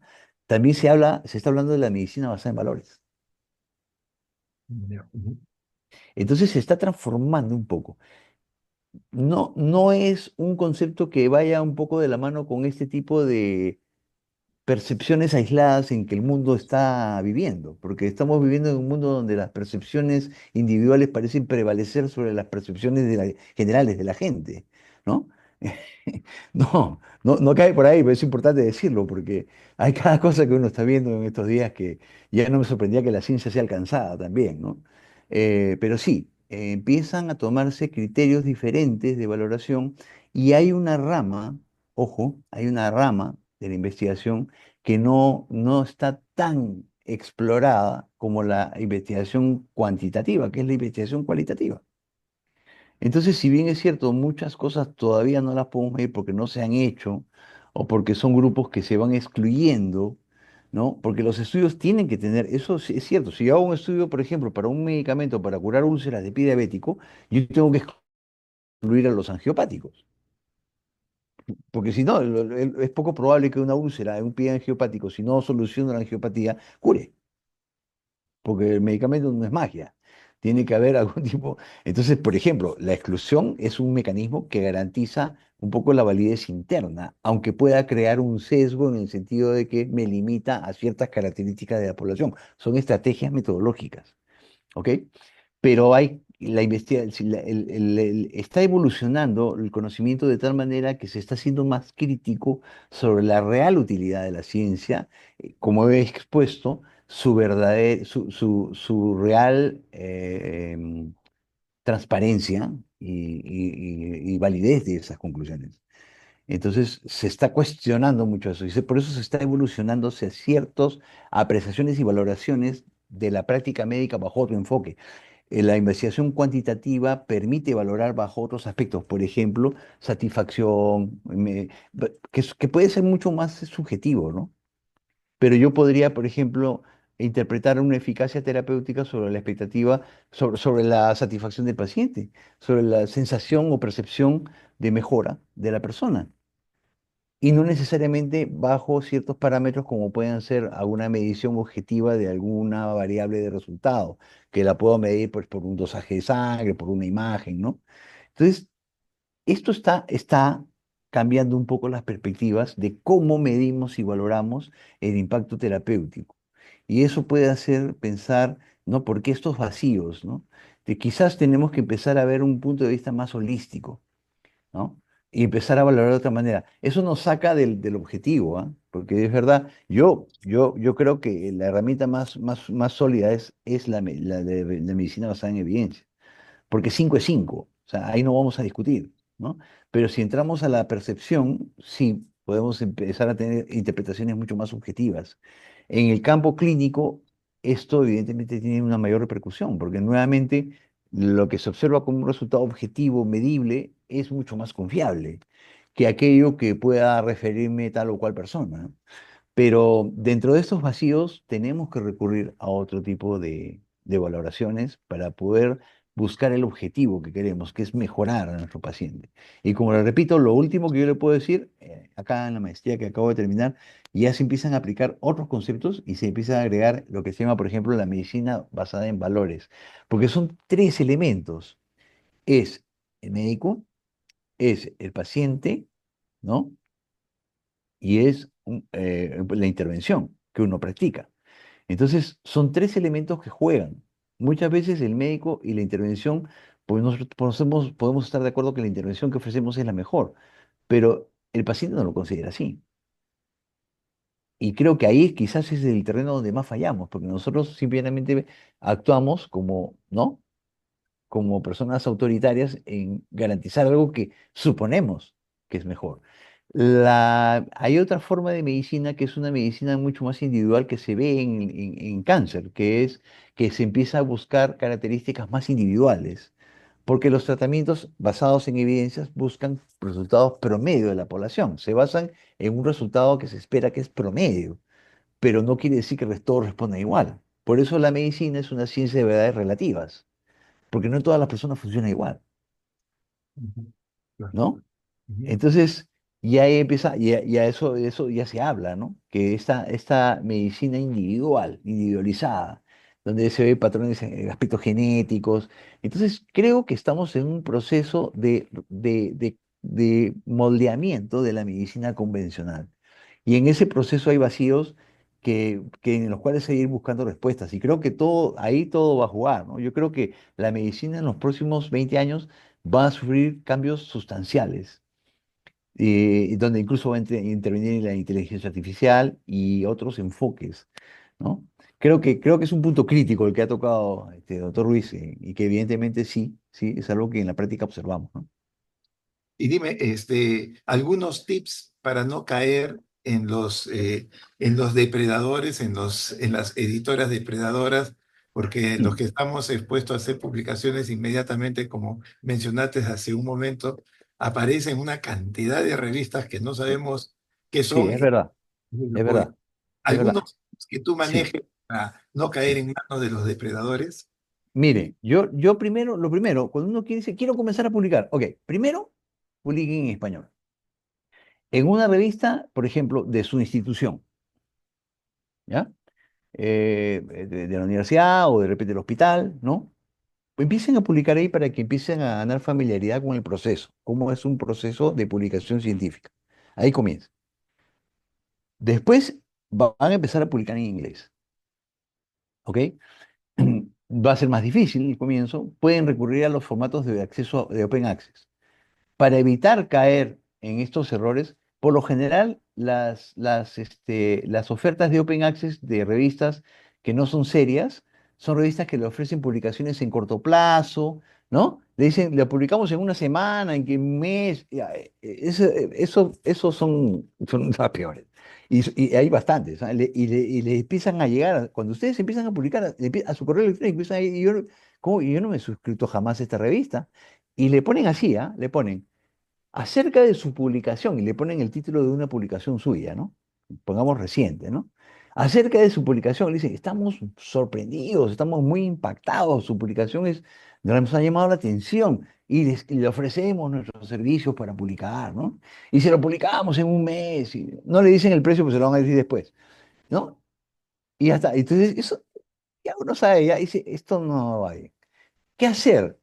Recurrir a los formatos open access de las revistas convencionales, o sea, de las revistas que ya tienen uno, por ejemplo, yo en su campo no estoy familiarizado, pero si no me equivoco, en Estados Unidos hay un Cardiology, creo, ¿no? Que es una revista de la Sociedad Americana de Ya, Cardiología, el Journal ¿no? O el American. Heart, o Sí, ¿no? Bueno, entonces, actualmente estas revistas, que son las más importantes, tienen formatos open access. Entonces pueden recurrir a esos formatos. No va a ser tampoco fácil, ¿ah? Porque les van a poner un poquito, pero inténtenlo. Y luego, una vez que han ganado confianza y ustedes saben que pueden publicar y también ya tienen cierto recorrido y trayectoria y prestigio, publiquen en formato convencional. Porque ustedes se van a poner a prueba. Van a decir, si yo llego a publicar o sea, si la revista va a invertir en mi publicación, le está dando un valor. Entonces, eso les sirve a ustedes. Ese sería un poco el camino, ¿ok? Ese sería el camino. Por lo general, una revista de prestigio no les va a mandar a su correo una invitación para que publiquen. No lo va a hacer. Ustedes saben que esa revista, qué revista es, la importancia que tiene, y ustedes van a ingresar a la web y van a buscar cómo mandar y envían su manuscrito por el sistema. Pero raramente esas revistas le van a invitar a ustedes a decir, ¿no? Quizás de repente cuando empiezan a abrir, y ha pasado, ¿no? Que una revista seria abre su open access. Entonces, al comienzo empiezan a invitar un poco a ciertas personas, porque recién le está introduciendo. Pero cuando eso ya está establecido, no hay forma. O sea, no le van a estar a usted llamando ni invitándolo para que publique en su revista. Estos claramente son revistas equivocadas, ¿no? Entonces, creo que estos son tips que pueden servir, pero creo que esa secuencia la pueden seguir, ¿no? Le pueden seguir. En español también es más fácil publicar que en inglés. Por ejemplo, las revistas españolas de especialidad tienen accesos más fáciles de publicación que las revistas en inglés, ¿no? Es lo que yo he visto. Entonces, por ahí, y de repente revistas locales de cada país, ¿no? pero depende ¿No? del tema también, ¿no? Depende del tema que, por ejemplo, no, muchos dicen, no, publicar en el caso de nosotros en el Jack, en la europea es difícil. Pero si, por ejemplo, nosotros tocamos un tema nuestro de Perú, por ejemplo, lo que viene a ser enfermedades en altura. Ujú. A pesar que son revistas muy, muy amplias, el tema de problemas de altura no están muy desarrollados. Hay pocas revistas que son explícitas para eso. Podemos aprovechar eso. También hubo una época que nosotros con el terrorismo Ujú. tuvimos toda una serie de situaciones, pero desde el punto de vista médico, sobre todo desde el punto de vista, digamos, psicológico, esas publicaciones tenían mucho valor porque no todos los países estaban en ese momento con problemas, digamos, de terrorismo. O sea, a veces nosotros decimos, no, pero ¿qué podemos publicar? Si encontramos un tema que no es muy común, pero que hay en el país, sí, a veces las grandes revistas pueden abrirnos pasos, ¿no? Sí, sí, a veces hay, pero sí, como tú mencionas, es muy amplio todo este mundo de publicaciones. Y lo más importante es empezar a publicar, porque una vez que ya uno empieza a publicar, se va dando cuenta que no es tan difícil y que tenemos Exacto, muchos accesos para poder hacerlo, ¿no? exacto. Dos tips para comenzar. Uno, yo recomiendo que publiquen aquello que conocen más. Puede ser el tema interesante, pero el problema es que van a tener que conocerlo primero. Claro. Y eso toma más tiempo. Ujú. Entonces, publiquen en lo que más conocen. Cuando uno conoce un tema más a profundidad, ¿qué va a pasar? Que va a identificar mejor los problemas. Claro. Ese es un punto. Y el segundo punto que yo recomendaría es, busquen la opinión de un experto. Ay, ay. Antes, yo estoy en la universidad, usted debe acordar, doctor, también, nosotros no teníamos internet. Nosotros teníamos que ir a una biblioteca. Todo era mucho más complicado. Ahora no, ahora usted manda un correo a un experto y por lo general las personas de ciencia son personas muy abiertas a colaborar. Y de repente le mandan un correo.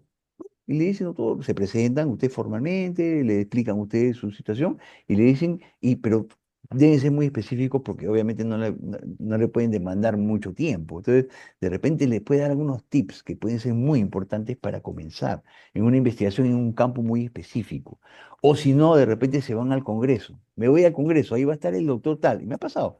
Y van y lo esperan ustedes ahí 5 minutos. Dice, "Doctor, me voy a disculpar, estoy haciendo esta investigación, quiero hacerle esta pregunta o estas dos preguntas". Y esos 5 minutos pueden ser muy valiosos. Entonces, hay muchas formas actualmente donde podemos nosotros recurrir a esa información, pero yo les daría esos dos tips de inicio. Eso les va a garantizar hacer el camino más corto. De otra manera, van a tener que tomar mucho más, les va a tomar más tiempo y a veces los desanima. Ujú. Bien. Y lo que queremos es ganar confianza, ¿no? Y eso se consigue. Miren, cuando ustedes vean es como un hijo, ¿no? Bueno, no, difícilmente es un paralelo, pero es como un decir. O sea, cuando ustedes vean su publicación con su nombre en una revista internacional, eso dice, amba, que estamos aportando con todo lo que hacemos nosotros en el día a día, tantos años, estamos aportando para que otras personas puedan recurrir a beneficios de esta, ¿no? Y cuando ustedes ven, por ejemplo, que que me ha pasado, ¿no? Que en una revisión sistematizada incluyen su citación, incluyen su propuesta, dentro de como una alternativa de tantas otras que hay en el mundo, empiezan ustedes a encontrar, como dicen, estamos yendo por un buen camino. Es una forma de retroalimentar su forma de trabajo, la calidad de su trabajo. Y eso es una de las razones esenciales de la publicación científica. Ustedes se exponen a la crítica. Y es por eso que muchos no quieren, pues, porque dicen, mejor me escondo, porque yo no quiero que nadie me vea. Pero yo creo que el que hace bien las cosas más bien quiere compartirlas. Entonces dicen, bueno, vamos a exponernos, pues. ¿Cuál es el temor? Vamos a exponernos a la crítica. La crítica es mucho más constructiva que cuando alguien le dice algo favorable. Cuando alguien dice, es que esto está mal, y ustedes lo van a pensar, y de repente, sí, efectivamente, estamos por mal camino, vamos a cambiarlo. Entonces son cosas que van a tener un impacto muy positivo en su práctica profesional. Entonces, la publicación científica, yo diría que ni siquiera es una alternativa. Yo diría que es vital, porque de otra manera morimos lentamente. Lo que muchas veces pasa, han pasado 30, 40 años y pensamos que hicimos bien las cosas y quizás nos quede la duda de que no. Y eso sería muy triste y lamentable, que luego de tanto tiempo podamos tener la duda de pensar que quizás no fue así. Ujú. Entonces, como dice, citando un poquito versículo bíblico, la verdad los hace libres, ¿no? Muy bien. Muy bien. Sí, muchas gracias, doctor Percy Roset, por su tiempo y su valiosa información que nos ha brindado en esta prácticamente 2 horas de participación. Muchas gracias. A No me usted. que agradecer del grupo de los diplomandos y del Consejo de Cardio-Oncología del ASIAC por su participación. Y Gracias. bueno, agradecer también a la doctora Nilda Espínola, a Silvia Majul, que también desde Argentina nos acompaña, y a todo el grupo, que esperamos de que esta conferencia haya sido lo suficiente como para irnos dando una idea de lo que son publicaciones y su importancia. Muchas gracias con todos y muy buenas tardes. Nos estamos viendo el día martes a las 7 de la noche, hora de Lima, Perú, con todos. Muchas gracias. Gracias, doctor. Gracias por la